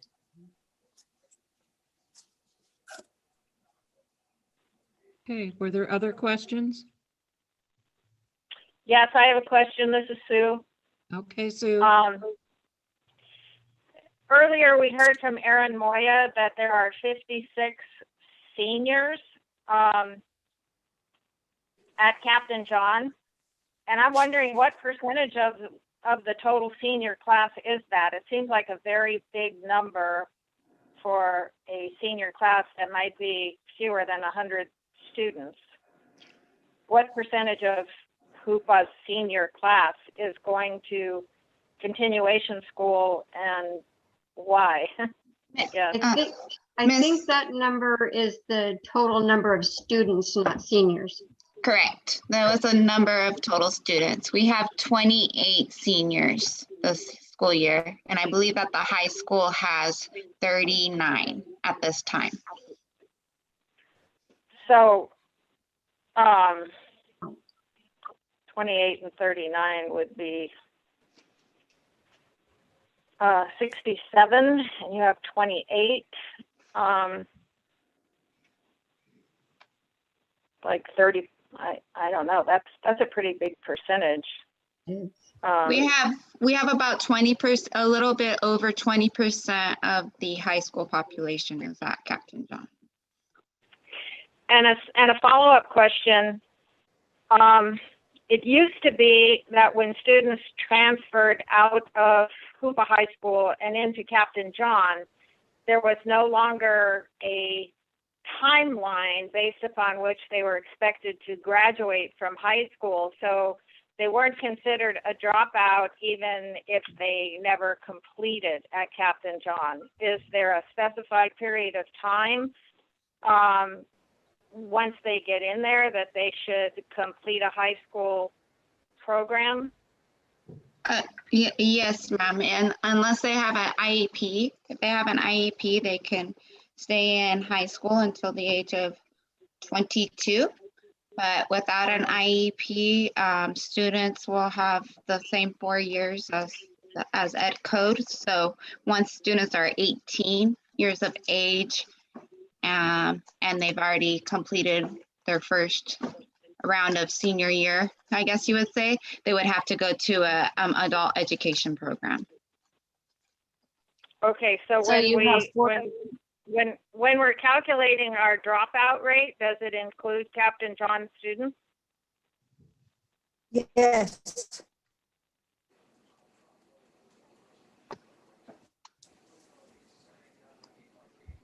Any other questions, Sue? I'm just wondering why it's such a high number. It didn't used to be that many. Are they going there because they're struggling, or because I mean, I've known students who opted for Captain John so they could graduate sooner than 4 years. I'm just wondering how they're getting there. Are they mostly referred there for? Well, at the beginning of this year, we went ahead and had an official agreement made between Captain John and the high school. That right now, you know, our priority is we're a tier 2 intervention, and so our priority is the seniors and the juniors. And we follow ed code. So as of ed code, students who are age 16 or who are second semester 10th graders, they have the ability to come to Captain John, but it will be based on the most needs. So it's going to go from the senior class down. Okay. And are they going, my question was, are they going voluntarily or more or less on a referral from the school? It's dependent. Like, for example, because we don't have dual enrollment anymore, so the high school, what they do is they're going to have 3 SSTs to determine what the needs of the student is, and if they can provide those interventions at the high school, they will. And that Captain John is an option, you know, for the students who with the most need. And so that's one way to go. And the other way is if the students may have some need, like they might be working, or they might have some family obligations, or that alternative model just fits what their needs are, then they would qualify for Captain John as well. But it's really for those students who are at risk, who have, they need to make up credits, and for the students who require an alternative education. Okay, thank you. Is this a high number? The number you have now, is it higher than in the past? No, last year, at the end of last year, I mean, it's a high number. Yes, it's a high number, but it's not a high number for us. Compared to last year, at the end of last year, we had 80 students. And now that we don't do the dual enrollment and that our capacity is 56, there is a waiting list. But kids are able to graduate at different times at Captain John. So we've had 3 graduates this year, and they could graduate depending on when they earn their credits. So you're at full capacity now at 56? Yes, we are. And we got full capacity. What happened was at semester, the students, we went ahead, Bruni went ahead and looked at the students, and the ones that needed to transfer over were given that priority. And we have a few 10th graders who are on that list who are waiting to be transferred. And we have a lot of kids who are at the brink of graduating. So once those spaces are opened up, we'll be giving those to those kids who are in need. Thank you. Okay. Are there any other questions of the impact aid report to tribes and community? I have a comment, well, actually, and a suggestion. I love the report that is put together. I don't actually like the data that comes of how we're doing. But one of the thoughts that crossed my mind is that our IPP recommendations seem to get lost in the shuffles. While I have mine and whatnot, I thought it would be good if each year we could put the IPP recommendations into the report, so that like I keep all my past reports and I can go back and look, you know, the ones that the impact aid report. And I thought that report could go in, their recommendations could go in, and then the superintendent could do the formal written response. So you've probably already printed these for this year, Margot, is that correct? We have just printed a limited number. Okay, So would it, I mean, we can print more at any time. We print them out of our office. It's not a big deal. well, the last year's, the impact the IPP recommendations that go with that time period would that be possible to add into there? I think that is a great idea, and it is definitely possible. Okay. So I'll look forward to that then. And then that would kind of gel things together in my mind. Right, right. Okay. Any other comments or questions regarding the impact aid report to tribes? Margot, I think it looks really good. Now there's Thank you. no, do we need to adopt this? There's nothing on the agenda to say that we do, or I'm not sure why it was on the action put items? on as an action item. It was an action item, but I'm not sure why. Okay, well, I will entertain a motion to approve the report. Oh, this is Martha? Martha. I make a motion to approve this report. And I'll second that motion. Debbie. Okay. I'm getting good at recognizing your voices. Okay. Any other discussion? Okay. Martha, yes or no? Yes. Carrie Waddy, Yes. Sue Purcell, Yes, and I liked your suggestion. okay, Laura Lee, yes. Rob Wild, Debbie Myers, Yes, E. and Kadusha. I see a nod there, yes. So it passes unanimously. Okay, thank you.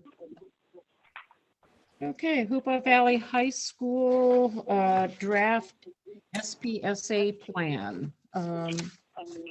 We have a copy. Is there a motion to approve?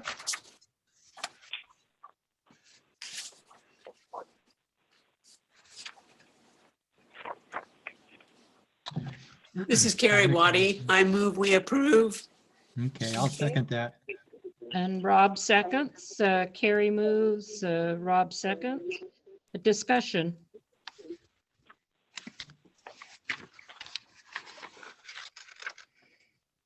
I don't think I have it. It's item 7B. Oh, okay. All right, I have it. I read clear through all of these reports and let's see, what did I find?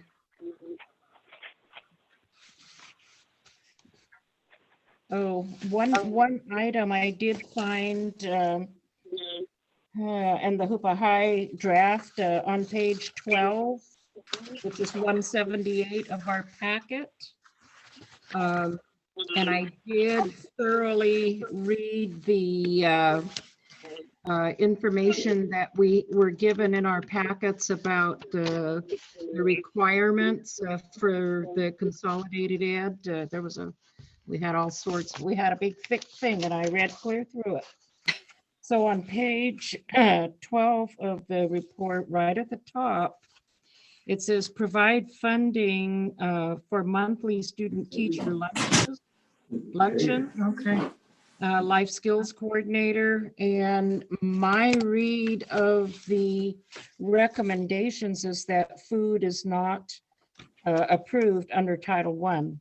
Now, I don't know, most of the administrators here are new, but about I think it was 2 to maybe 3 years ago now, we had a federal audit. They called it something else, but that's basically what it was. And I remember my daughter Jennifer was the principal at the high school, and you never want to go through one of those again. It was horrendous, and the amount of documentation that had to be given and the reasons why. That food was one of them, so I think that one's easily corrected or easily changed.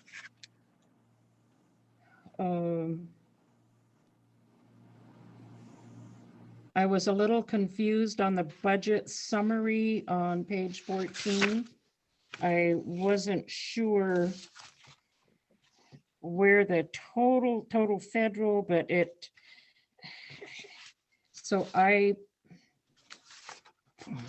budgets just weren't adding up. I was trying to get to the numbers the way on page 14, but I couldn't. So I guess one of my suggestions would be that first of all, making sure that we're not doing food out of Title I. If there's another source, move it there. But the budget summary and the other federal, state, and local funds, if maybe you could work with the business manager and just get those numbers so that they would pass the federal audit. So anybody else have any comments or?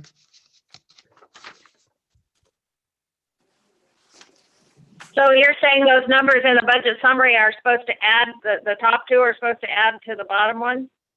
I have no clue what they're doing.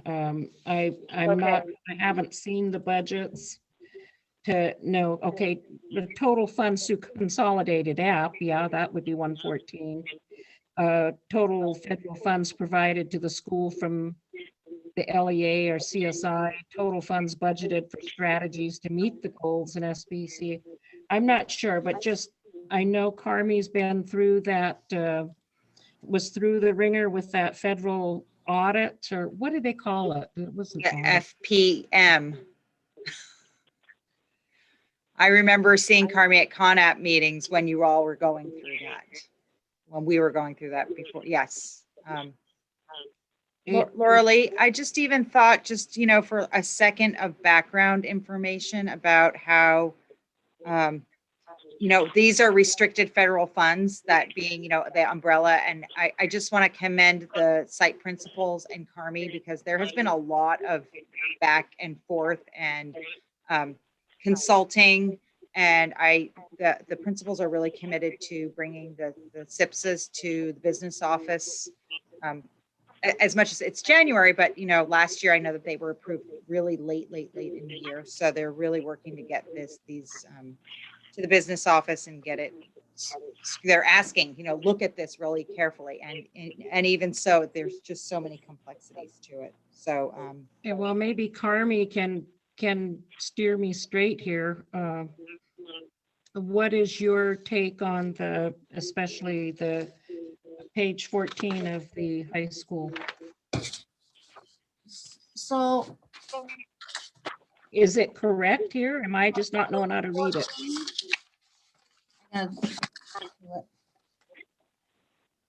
So the budget summary is the total funds.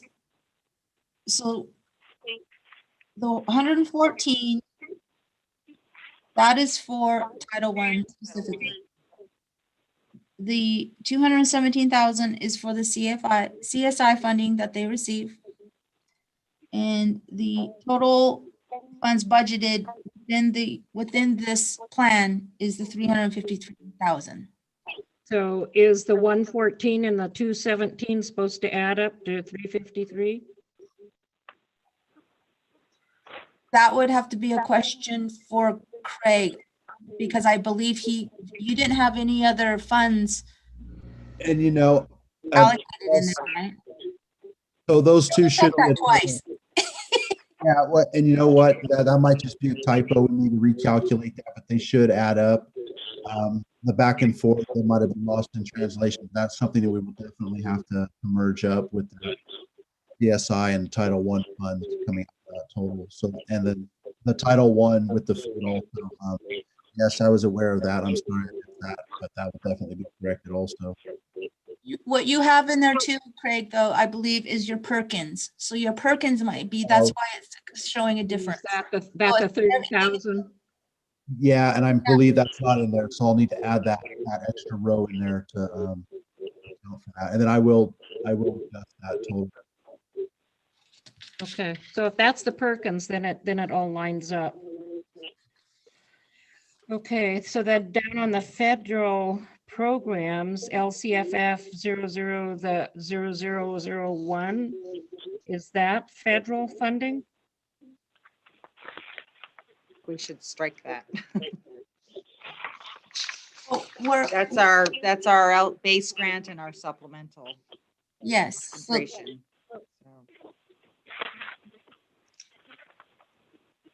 So what he's included his funds for his LCFF funding, which Craig, I believe is your salaries for your certificated and classified. And then you've also included, that's not written directly into this plan, but your athletic budget and your lottery, which is state and local funds. But it's, Yeah, so the lottery is state, so it shouldn't be in there? no, that's other federal, state, and local funds. So all other funds would be. Oh, I see. Oh, I see. Okay. And his Perkins is actually listed on that back page. Carmi, you're the one that has to sit there when they come in for that audit. So yeah, hold on.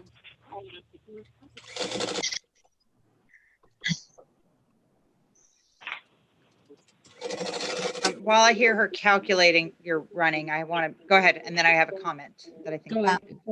Go right ahead, Jen. Well, okay, so I previously, when I looked at some of the recommendations that were in the impact aid report that Margot presented, but years back, I was reviewing some of the previous years, and there was a description of the way that the LCAP was designed and the SIPSAs. And so several years ago, the district's approach to creating the LCAP was to take the SIPSAs and kind of go from the SIPSAs, the school plans, which are dealing with federal money, and come up with goals to build the LCAP. And they're really separate funding sources. So I think that this is a little bit of growing pains of establishing, we're trying to get the LCAP goals as the overarching district vision that we have talked about with having our, district priorities, and then individual school sites coming up with their specific needs for implementation with the federal funding. So I think this is again, just kind of a flipped model of looking at the state funding and how that, kind of interacts with the federal funding that is something that the site council is responsible for. The site council can, of course, help to inform the LCAP and the LCFF. But there's a couple of things that should be moved around in the tables. And the main thing is, what is captured in the actions is going to be the CONAP, which is Title I, the CSI, the federal funding. So you all will see multiple renditions of SIPSAs as they come through school sites. But I'm actually, I think it's improving. And again, so that's the kind of growing pain with changing the process. Well, defining it. Yeah, since they switched with the LCFF and all of that, it's made it really, really difficult. And I really, I'm confused with this, and I really figure that there's a lot of confusion out there, but we are switching. And that I just know that federal, whatever, FMB or whatever it was. FBM? FPM, yeah. FPM. The federal program monitoring. You never want to have to go through that. So, okay. Farm. I have some answers for you. And what is within the plan that is 140,881 for Title I? For CSI, there is 64,100 that is within this plan.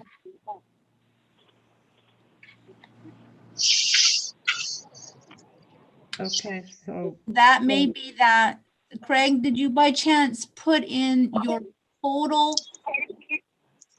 Title I and your total CSI? I don't think you did your carryover because of course that was last year's funding and also with your CSI. So I think you were sticking specifically to your total CSI for this year.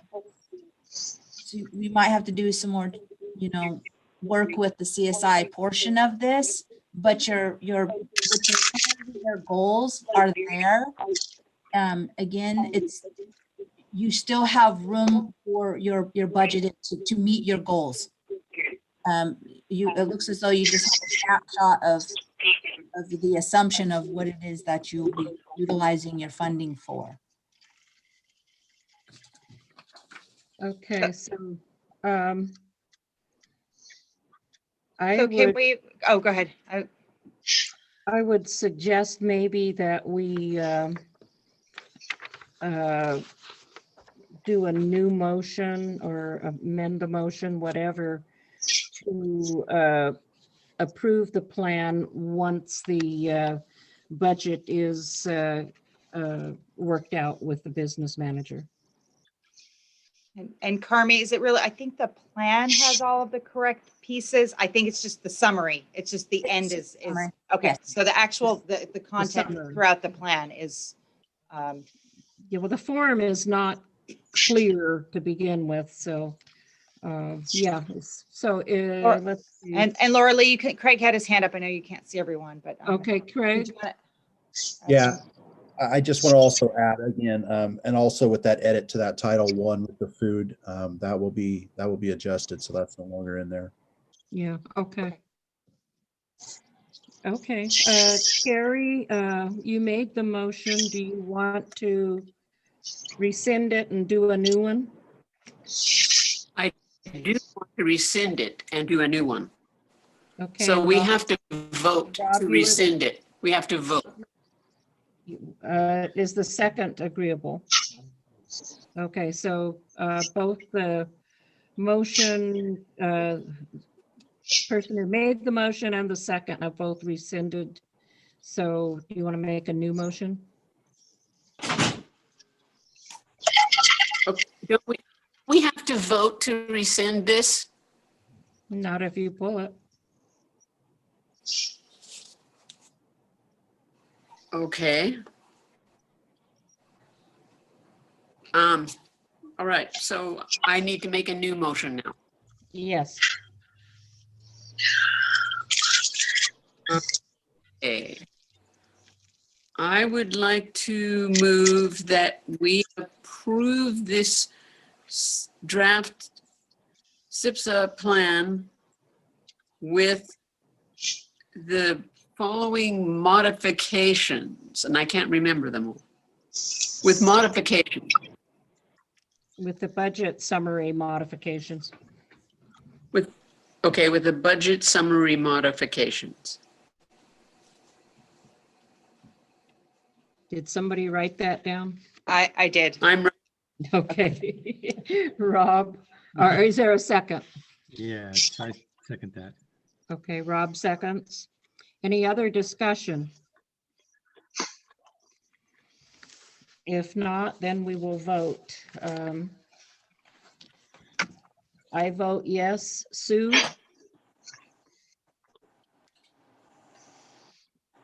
Sue? Let's see her. Don't. Are you muted, Sue? She's not in the meeting. Okay, Carrie? Yes. Martha? Yes. Kadusha? Kadusha? Yeah. Debbie? Yes. Dee, yes. And Yes. Rob? Okay, did Sue come back on yet? Okay, it passes 6-0 with Sue Purcell not active. Okay, well, thank you. Appreciate that, Craig, all your work on that. I know they can be hard, confusing. More practice, the better I'll get at it. I appreciate your patience. No problem. Okay, Orleans Elementary School Draft SPSA plan. Is there a motion to approve? This is Martha. I motion to approve the Orleans SPSA plan. Is there a second? I second that. Debbie said she seconded that. Okay, discussion. I had some questions. First of all, Orleans, they're a targeted support and improvement school and not school-wide.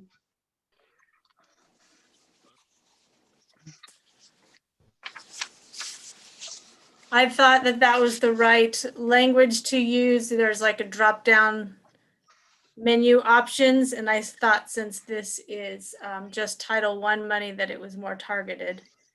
But that's an easy change if I use the wrong. It's an official status, so maybe Carmi would know whether your school is school-wide or whether it's targeted assistance. Okay. School-wide. Okay. You are school-wide?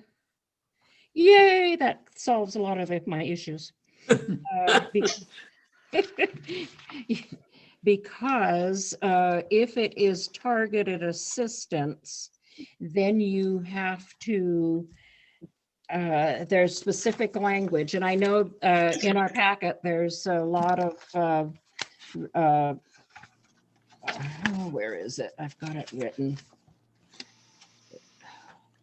If it's targeted assistance, you have to be very specific on how each dollar spent is meeting those students' academic needs, because you're targeting specific students. Basically, there's language to that. So this is a school-wide comprehensive program or whatever the language is. That's very easy fix. So yes, like I found my paper, like school-wide programs. Unlike targeted assistance programs, a school-wide program, school is not required to select and provide supplemental services to specific children identified as in need services. A school operating a school-wide program does not have to, one, show that federal funds used with the school are paying for additional services that would otherwise not be provided. Demonstrate that federal funds are used only for specific targeted populations. So I know that's a lot of reading in all of this, but I think it's good schooling and it would make all of these a lot easier. So what is that you're reading from? It's what the business office gave to all of the principals regarding let me see, there's a federal program. There's 3 different documents regarding federal program monitoring preparation. It was in the school, it was in the board packet. Okay. It's a Title I packet information. There's a 2-sheet thing that's expenditure, what's allowed and what's not allowed. And anyway, it's the federal guidelines. It's the Okay, packet that we so, sent you, Karen. What did I see? I did see food in here. Yes, yeah, I found it too. It's on page 199 or page 16 of 22. at the top. No, that's not it. It's on page, it's on page 196. 13 of 22. Yeah, that's it. Yeah. What goal number is it under?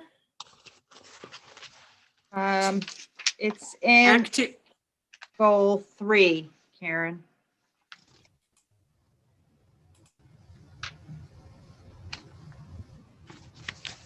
So I'm wondering, am I about that specific? If you've got with under the parent engagement, if that is a different category. I mean, I simply don't know. I don't have the answer. It's a question. If the incentive for events with the parent engagement with that Title 1A. Right. Food, you've got it under, parent, involve parents and families in school activities. And we always know the way to get them there is have food. However, under Title 1, can't have food. So you might want to look at another resource. Orleans only has Title 1 in its budget. What's But that? we could do parent engagement activities, Martha, that are engaging parents, but not with expenditures on food. So yeah, it would still be using Title 1. So we have to think outside the box in a different way. So I have a question. So my concern is that my concern is as we're looking at these proposals, we have the same kind of things happening in each one. Jen, are you working with the principals, letting them know what's allowable and what's not? To the best of my ability, yeah. So yeah, we've been coming together, and again, this is probably the most we've really gone in detail. So that wasn't something that I knew. So I couldn't have advised Karen differently about that. I have, Trudusha, just to answer your question. But I didn't get specifics. I've sent out what you have in your packet. So yes. Yeah, it was read the packet and I didn't see the food thing. So I didn't get a specific on that. Yeah, it's a lot of reading and it's a lot of work, and I really sympathize with everyone that has to go through and build this. However, going through that FPM, this is mild. Yeah, and so I did go through Karen. I went through both this and the next one that you'll read. I mean, I gave Karen a lot of feedback, but I did not give her that part. So I, didn't steer her in the direction away from that. So Okay, she took, well, I'm glad that you're school-wide. Otherwise, we would really have a lot of, I'm sorry, it'll be a lot of work if it weren't, so. This is good. Okay. We're gonna get it better and better. Yeah, I like it. Anything? I have a question. Carrie. I do. On page 16 of 22, at the top of a page, it says students will have access to 5 field trips per year. How are we doing that? It says on hold due to COVID, Carrie. Okay, thank you. Are there any other field trip things in here? I just noticed that one. There's some that are on hold. Okay.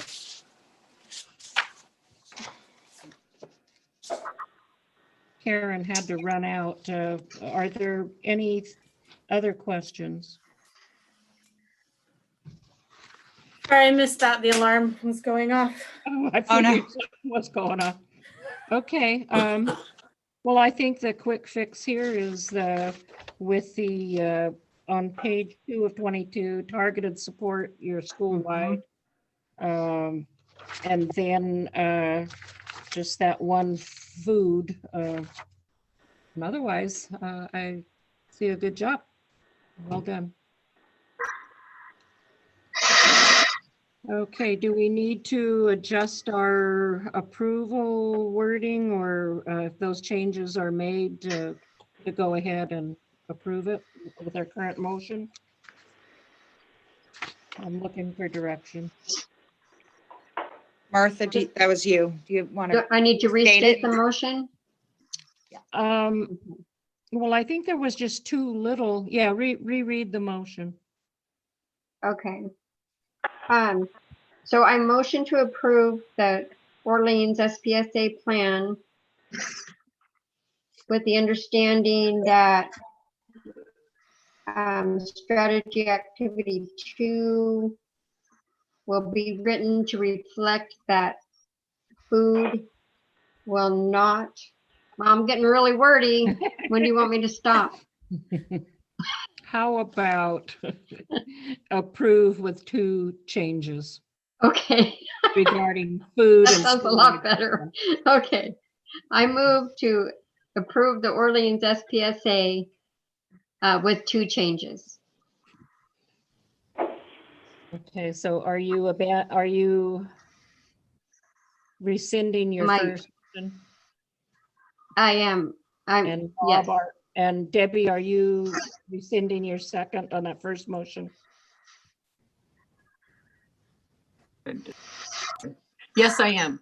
Sorry. Okay, so now we have your current motion. Oh, that. Oh, no, it looked like Sue might be calling back in. Oh. Okay, are any other questions, or are we ready to vote? Must be ready to vote. Okay. This time, Rob. I approve. Yes. Okay, Debbie. Yes, E. Kadusha. Yeah. Yeah. Martha. Yes. Carrie. Yes. Sue. Sue back with us yet? Yeah, it looks like she is, but she's muted. Sue? There she is. Okay. Okay. Are you there, Sue?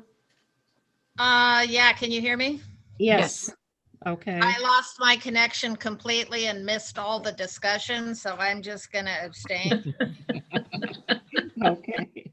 And I'm connected by both phone and computer, but I lost both connections at the same time. That's why I came to the district office this time.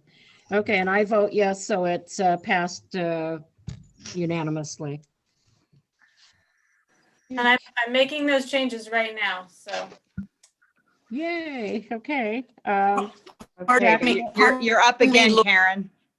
Yeah, I'm up again, and I'm just gonna, I don't know that Jack Norton has the food thing, but it does have the targeted thing incorrectly, so I've already fixed that on the document Okay, that I'm working on.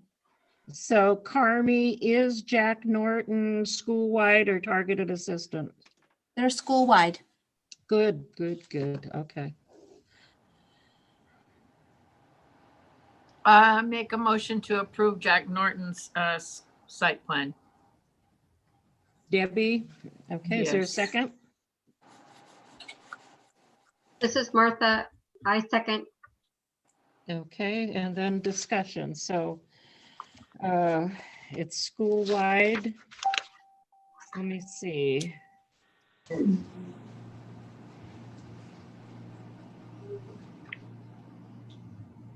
I had, let me see, there were some things here that were confusing to me, and I was looking at the approved, that little sheet on approved Title I expenditures. Uh-huh. And let's see, let me go through here. Page 10 of 27. And I'm not sure if I was picking these out because you said it was targeted assistance. So I'm going to need some clarification from Carmi on some of these, but I've got page 10 of 27, structured picnic tables and shade coverings for outdoor learning, 9,000. As I was looking at, I'm like, who is that? Sitting there with Carmen. I know, I could. I told her I was gonna probably come in there. Hey, can you mute, Jacqueline? Jacqueline. Is it? Can you mute? There you go. Can you, Laura Lee, could you give me a goal and a activity? Because I remember we had that piece in there, but I took that out. So Page, let's It see, was with page- the outdoor learning, right? We were looking at maybe learning loss, because there was one piece with that shade cover that we took out completely, and so I'm wondering if you have the correct one. But I just want to make sure. What goal and it was, let me see what I can find here. My note when I was going through said page 10 of 27, structures. oh, I found it. Activity 3, goal 2. Yeah, and I wasn't sure, because the handy dandy little cheat sheet that says what you can spend and what you can't, said, I'm finding it here. Hang on, I got tons of paper in front of me. Building supplies, repairs, or modifications to the schools. I didn't really find a place where that fit, so I'm not sure. Carm, Right. you'll have to tell me what your FPM experience said. So what I will do is make contact because it's with the CSI money, the comprehensive money. I'm going to have to make contact with the county because I read it as that it's not an allowable expense. And so I'm not sure if there's some confusion with what the county's guidance was on that. So I'm going to have to get some clarification in regards to that because I do know that they were helping with that guidance with Karen for that particular resource, which is that CSI. So we may have to get some clarification on that. Okay. Yeah, our thought was, in this COVID time, extending the classroom outside as much as we can would be, good for our community and for our students. Makes good sense, but our funding sources right have their little checkoff lists. Okay. Karen, was that are you in CSI for 3 categories for ELA, math, and something related to school climate? Or No, because we're such a small school, the only 2 indicators we had were suspension and attendance. Okay. And oh, even because though you our don't have enough. There weren't suspension- enough students that test. Okay. Yeah, and we didn't have very many suspensions, but since it's such a small school, that percentage, put us in that category. Okay. For that year. Okay, And I- attendance. Okay. And That was the other attendance one? for sure. Okay. Thanks. I had a question on page 13 of 27. And again, this is CSI monies, I think, but it says responsive classroom training for all staff and compensation for attending training. I didn't understand exactly what that is. That a stipend? Is that allowable? We would like for our classified staff to receive the training as well as our certificated staff, so we're all on the same page. And so, that one of the things that is allowable is conferences and trainings, and so what does our thought was that what does compensation for attending mean? I know training fees, travel, mileage getting there, but what exactly is compensation for attending? that would be if we had to have a weekend training or outside of their contractual day. If we were able to provide, professional development outside of their contractual day. And so the county said that was okay under CSI funding?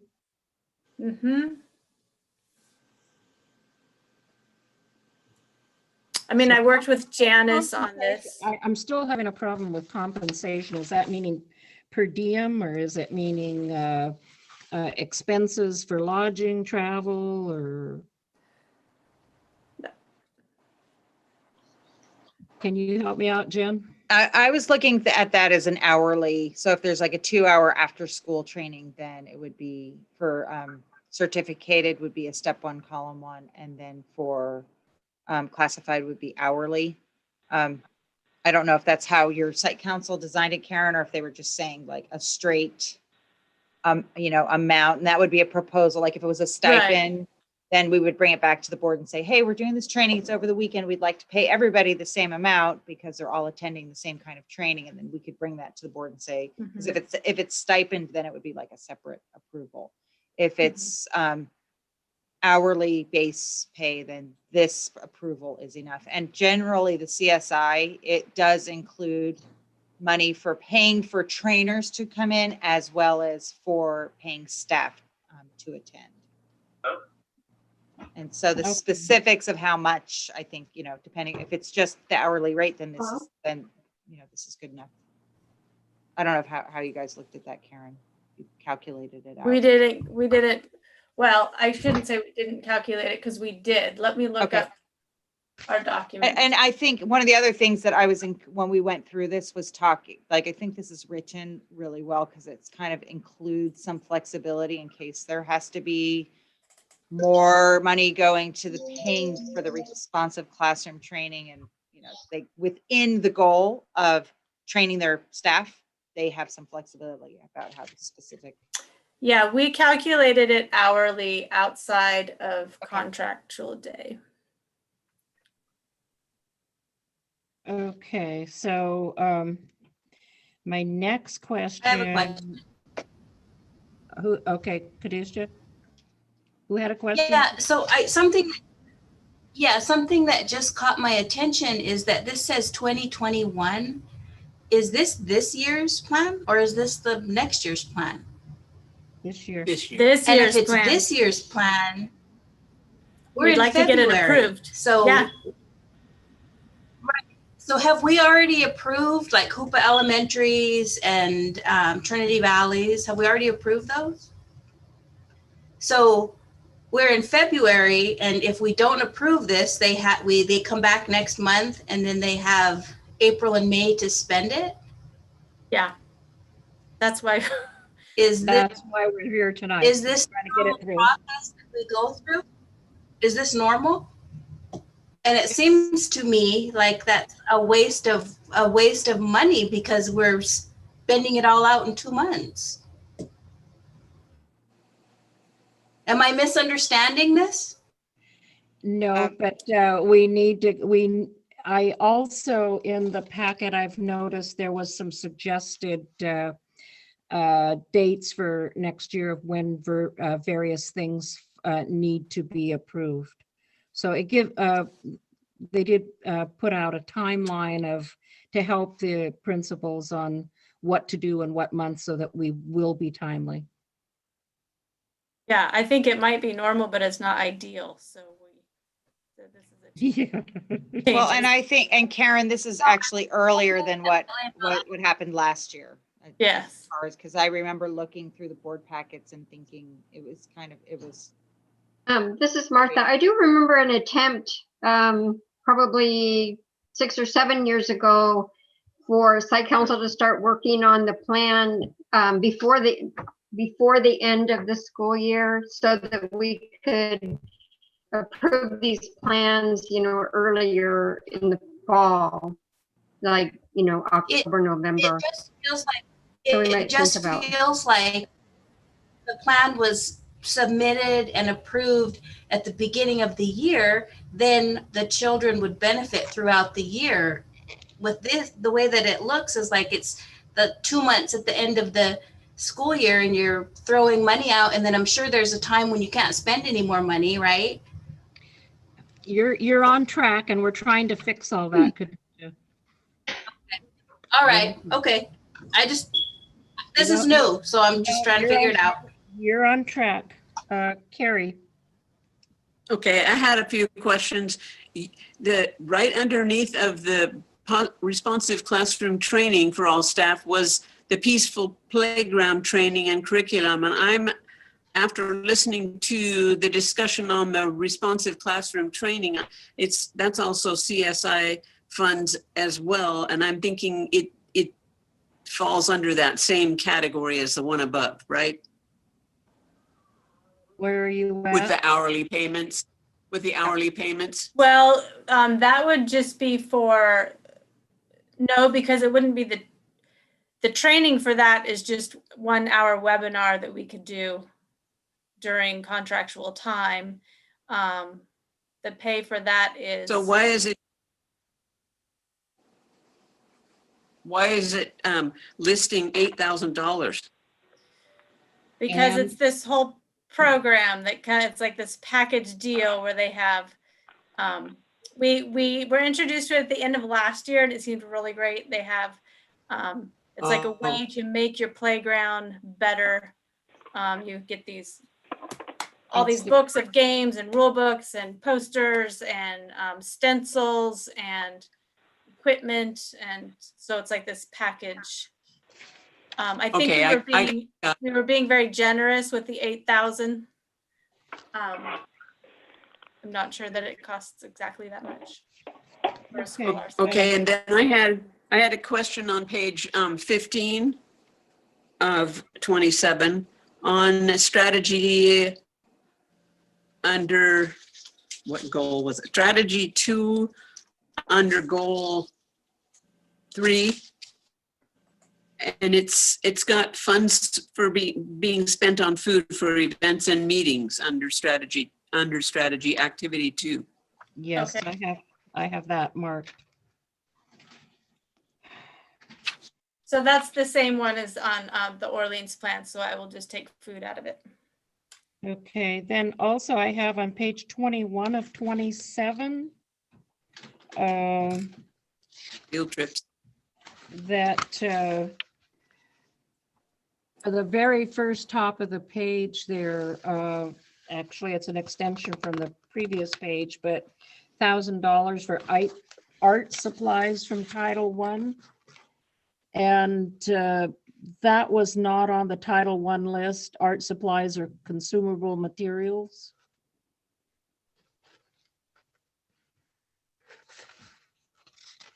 Art supplies are not allowed?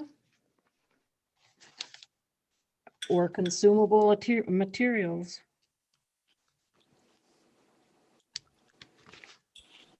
Sure bought a lot of art supplies with Title I money.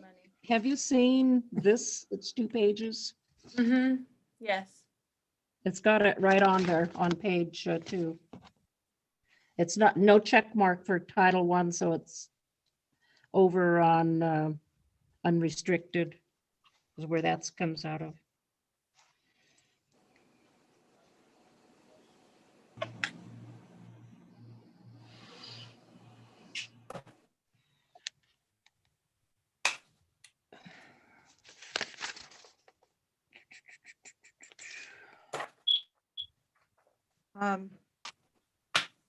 Professional learning fees, page 23 of 27. Okay, so you're school-wide. Okay, and then page 23 of 27 again, seasonable art supplies. You've got that there.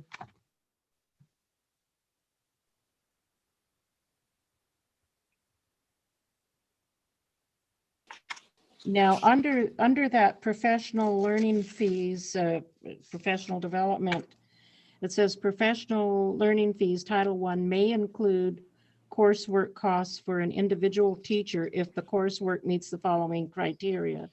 1, the course taken is directly related to the teacher's assignment. 2, the coursework is related to instructional strategies to meet the needs of struggling students. And 3, in a school-wide school, that the course aligns with the professional learning needs identified in the needs assessment process. So, no.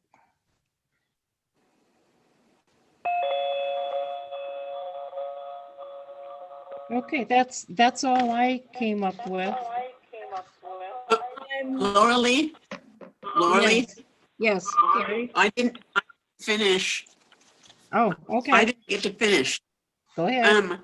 There are a lot of field trips. Page 21 and page 23 lists field trips going on, and I don't see, anything about COVID listed, that they wouldn't do those if it was a COVID year. One of them, this was strategy activity 3 under page 21. And on page 23, strategy activity 9.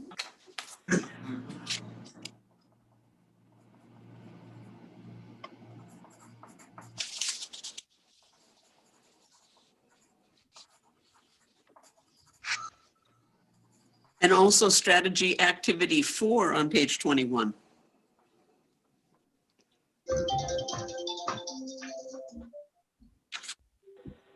Hello? So putting that piece that I put in the Orleans one about if COVID prevents us, then we will not do this and we can use the funds for other hands-on projects would be appropriate. Okay. And then I guess Karen, also, it's kind of a, the amendments could be made if we get to the end of the year. I guess you're being optimistic, especially with the things that are related to going to colleges. Yes. So my question is about the funding. If it's not expended out, does it carry over to the following year for the same site, or does it go back into a pot of money, or what happens to the funding that's not used?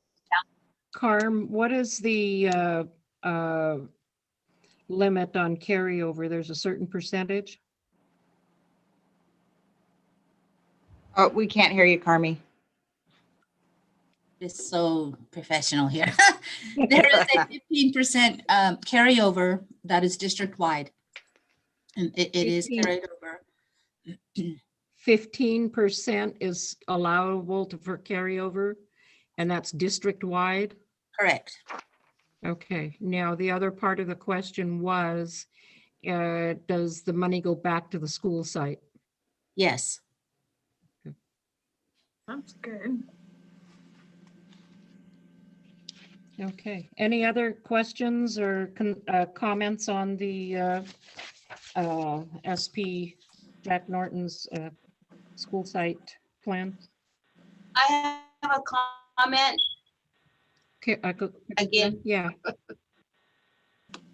So my comment is not specifically about the Jack Norton site. My comment is about the sites that haven't submitted their plans yet. Jen, can you double check on that, or can you follow up on that?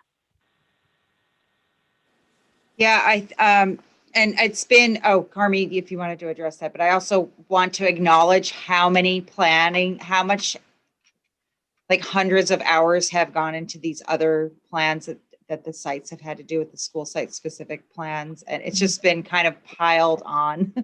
And Carmi, do you have something else you want to? Yes. So how it currently stands is that we will utilize each school site that's not approved for this year. We utilize their plan from last year, and that is how we would operate. So before any expenditures can be done at each school site, it has to be reflective of the current plan that the board has approved.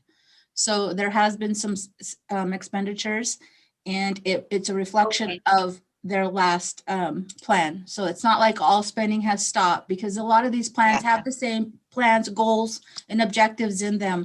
And so they were still able to, if there's something new, again, when they submit for any expenditure, they have to outline what goal and action that to identify in the plan, so that we can just double check to make sure that it is in fact an allowable cost, and that it is within their plan. So they're operating on last year's plan, is what you're telling me? That is correct. Yes, we have it. Make you feel better? Little bit. It's okay. Yeah, it's a really good point. I mean, and yes, yeah, especially because of the restricted nature of everything. So we're ahead this year, And we're believe it or not. so we're in February, and I know there has to be a point where we stop spending, right? I mean, Yep. are we going to make accommodations for these sites that haven't even made a attempt to plan for their spending? Well, and the other thing is that I don't know what the past has been, but I know each of the school sites have had numerous site council meetings. There's been a lot of participation, and that process, maybe it's not as expedited because they're going through the plans and looking at really, identifying student services. But I got meetings popping up all the time for site council meetings at all the school sites. So I think really the pandemic has, put a hamper on meeting in person. And so that has put extra stress on school site administrators trying to get this all together and get your parents to the school. So, okay, But I think are there other questions? I didn't hear you. That's right. Any other questions, comments? Okay, how did we fare on that one? Do we need to rescind the original motion and make a new one? I have from Debbie, I make a motion to approve the site plan, and then I put ... with the following changes, anticipating she may need to add to that. Are you comfortable with that, Martha? Or who made, no, Debbie made. It was Debbie made the motion. Yes, yes, I do with the With other recommendations to it. I'm gonna read it again. Jen, are you getting those? I have the following changes to remove actions that expenditures on food and expenditures on art supplies. And it was changed to school-wide? And changed to school-wide, yes. Yes, that's, I say that. Okay. 3 changes. Good for you. Change What from she said. targeted to school-wide. Okay, Martha, you seconded, you rescind your first, or no, this, get me on track, where are we at? And we got the first. Martha, do you second Debbie's motion? I second it. Okay. All in favor? I gotta call roll. The good old days when you could do. I know. Okay, Kadisha, you're up this time. Yeah. Okay, Martha, Yes. Cherie. Laura Lee, Sue. can you hear me? Yes. Sue. Whoever put together all these plans, were they given this guide to allowable and unallowable? It was my understanding, yes. How are you voting, yes or no? Sue? Are you there, Sue? Yes, can you hear me? I can hear you now. Are you voting yes or no? What was the motion? To approve the plan with the 3 changes, removing art supplies, food, and changing to school-wide instead of targeted assistance. Jack Norton Elementary. Jack Norton. Was that a yes or no?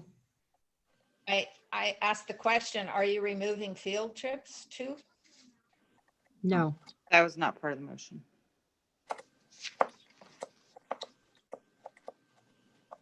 Yes, for whatever's allowable.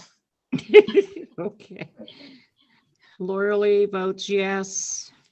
Rob, Yes. Debbie? E. Okay, unanimous. Congratulations to the 3 schools, the 2 principals that have gotten it done. Commend you. Okay, we'll move into information items. And the first information item is on Hoopa Valley High School athletics return to play. And this is an information update. So is that Craig or is Augie with us? Oh, yeah, Augie is on the call. So I just wanted, I don't know if you guys, I wanted to, I was just going to state the background about the board approved the return to play. It was developed for the Humboldt Del Norte League and in conjunction with, Humboldt County Office of Ed has approved it. I don't know if there's anything that, this is really just kind of like real time now. And this was, I don't know if it was more, somebody asked about golf and the actual particular sports. So when you heard about this in the fall, we were talking basketball, which just didn't happen. There were some really specific plans. So we have some good news about the spring sports because they're outside. And is there anything else, Augie, you wanted to give any specific updates to the development of the purple tier sports? Or if you guys have questions? Oh, sorry, hold on. Sorry, I had to turn on my car. It's getting cold out here. So yeah, basically, where we're at from when we presented to you guys for the return to play back in, I believe it was November. It's basically the same thing. The state, the California Department of Public Health, Humboldt County Health Department, CIF, NCS has taken a look. And kind of have made changes to what they originally had proposed, and that's having a start date in December, a start date in February, a start date in April, and basically what they have said now is that our return to play is going to be based on the tier of whatever county we're at, and currently we're in the purple tier, and we have been cleared by the state and by Humboldt County Health Department to offer cross country, golf, swimming, tennis, track, and field. So for the first 5 weeks, it will be girls golf, boys tennis, and cross country. And then in 5 more weeks, then they will offer the other 5 for the next 5 weeks. It'll be the other 5 tier or the other sports, which would be track and field, co-ed, boys golf, and girls tennis. When and if we move into the red tier, we'll have about a week, maybe 2 weeks, to prepare for the next season of sport, which would be baseball and softball for Hoopa Valley High School. I have the most current tier list right now, and about a month ago, the whole state was in purple, and there are 3 that are now in the orange and 2 that are in the red, Del Norte County being one of them. So it's really good to see that the state is coming around and is turning around, and it's opening up a lot more opportunities for our kids to play. And cross country is at it right now. It's really good to see the kids getting out there, smiles on their faces, and just having a good time. We talked with our cross country coach, who's Benny Griggs, and we're following all the protocols, social distancing and everything. And so, yeah, we're really, really happy that we're able to get back into the swing of things, and just wanted to kind of update you guys on that. I have a question. I think Carrie actually asked it before. So we are offering cross-country, golf, tennis, and track and field at Hoopa. No, at Hoopa right now it is cross country. And that's the only sport that we're offering. We don't have a girls golf team right now. We didn't have any girls that wanted to participate, so we will not be participating in that for the Humboldt Del Norte League. Do we have boys golf? Yes, we do. And where are they practicing? We have facilities that are available for them right now. Even though the Willow Creek Golf Course is closed, the owner has given us approval to continue to use that facility so long as we provide. Oh, Craig, you wanted to jump in? No, I was just, I think specifically right now, the boys golf team is not practicing. It's just the cross country team. Correct. That Correct. season hasn't But started. anytime, as soon as things open up till the end of the school year is what I'm looking at. Oh, yeah.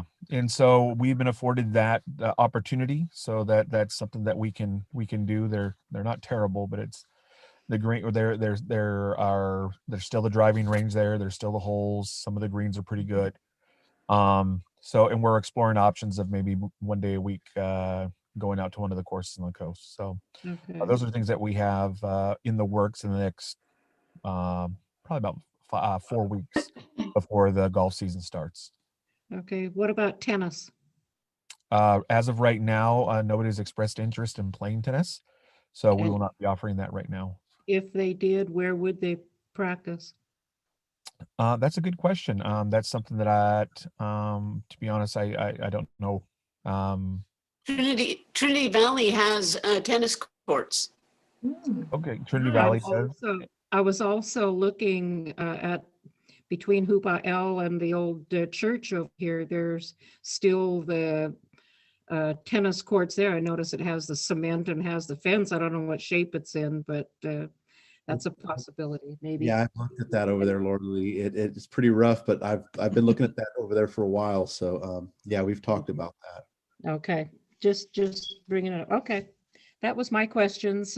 Carrie, you had any?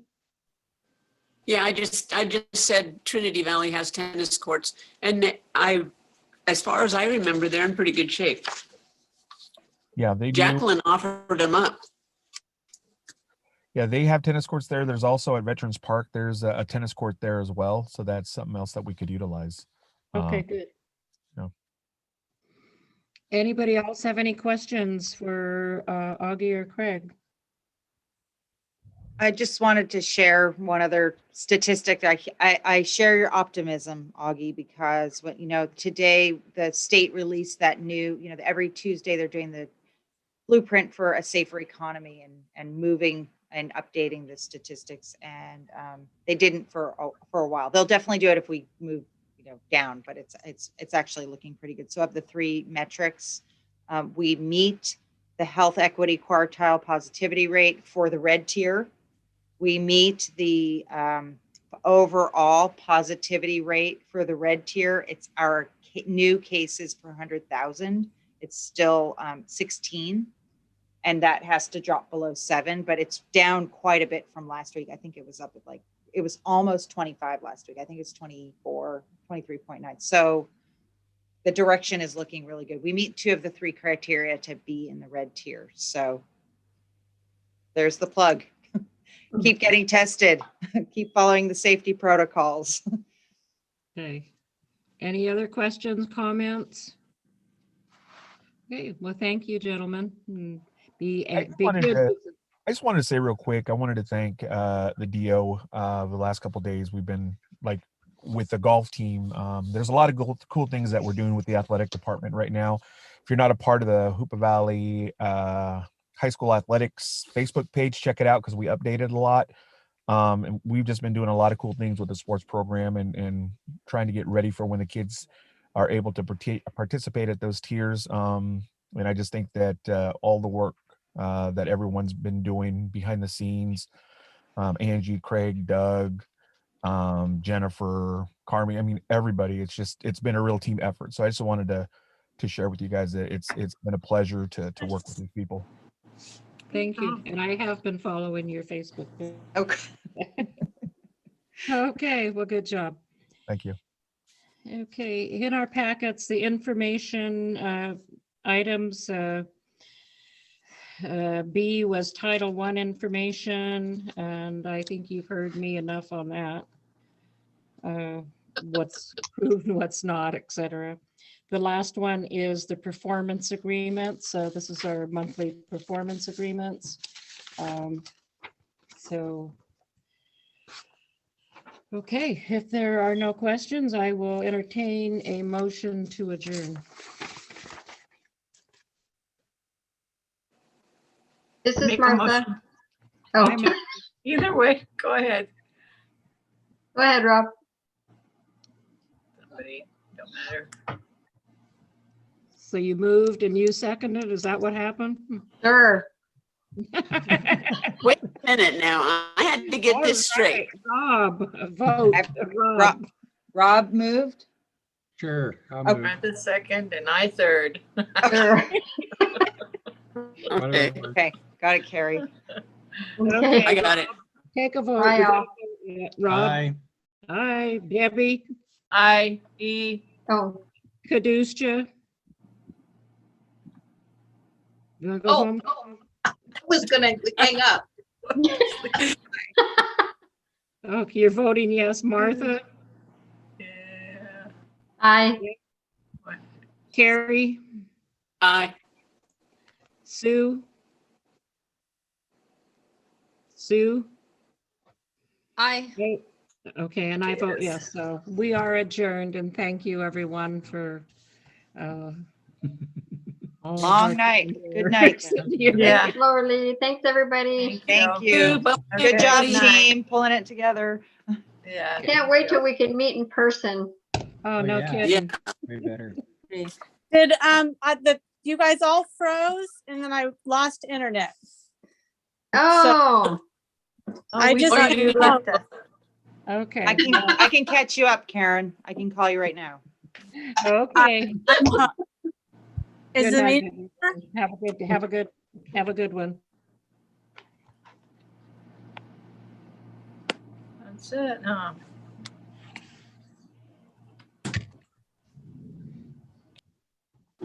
Oh, okay.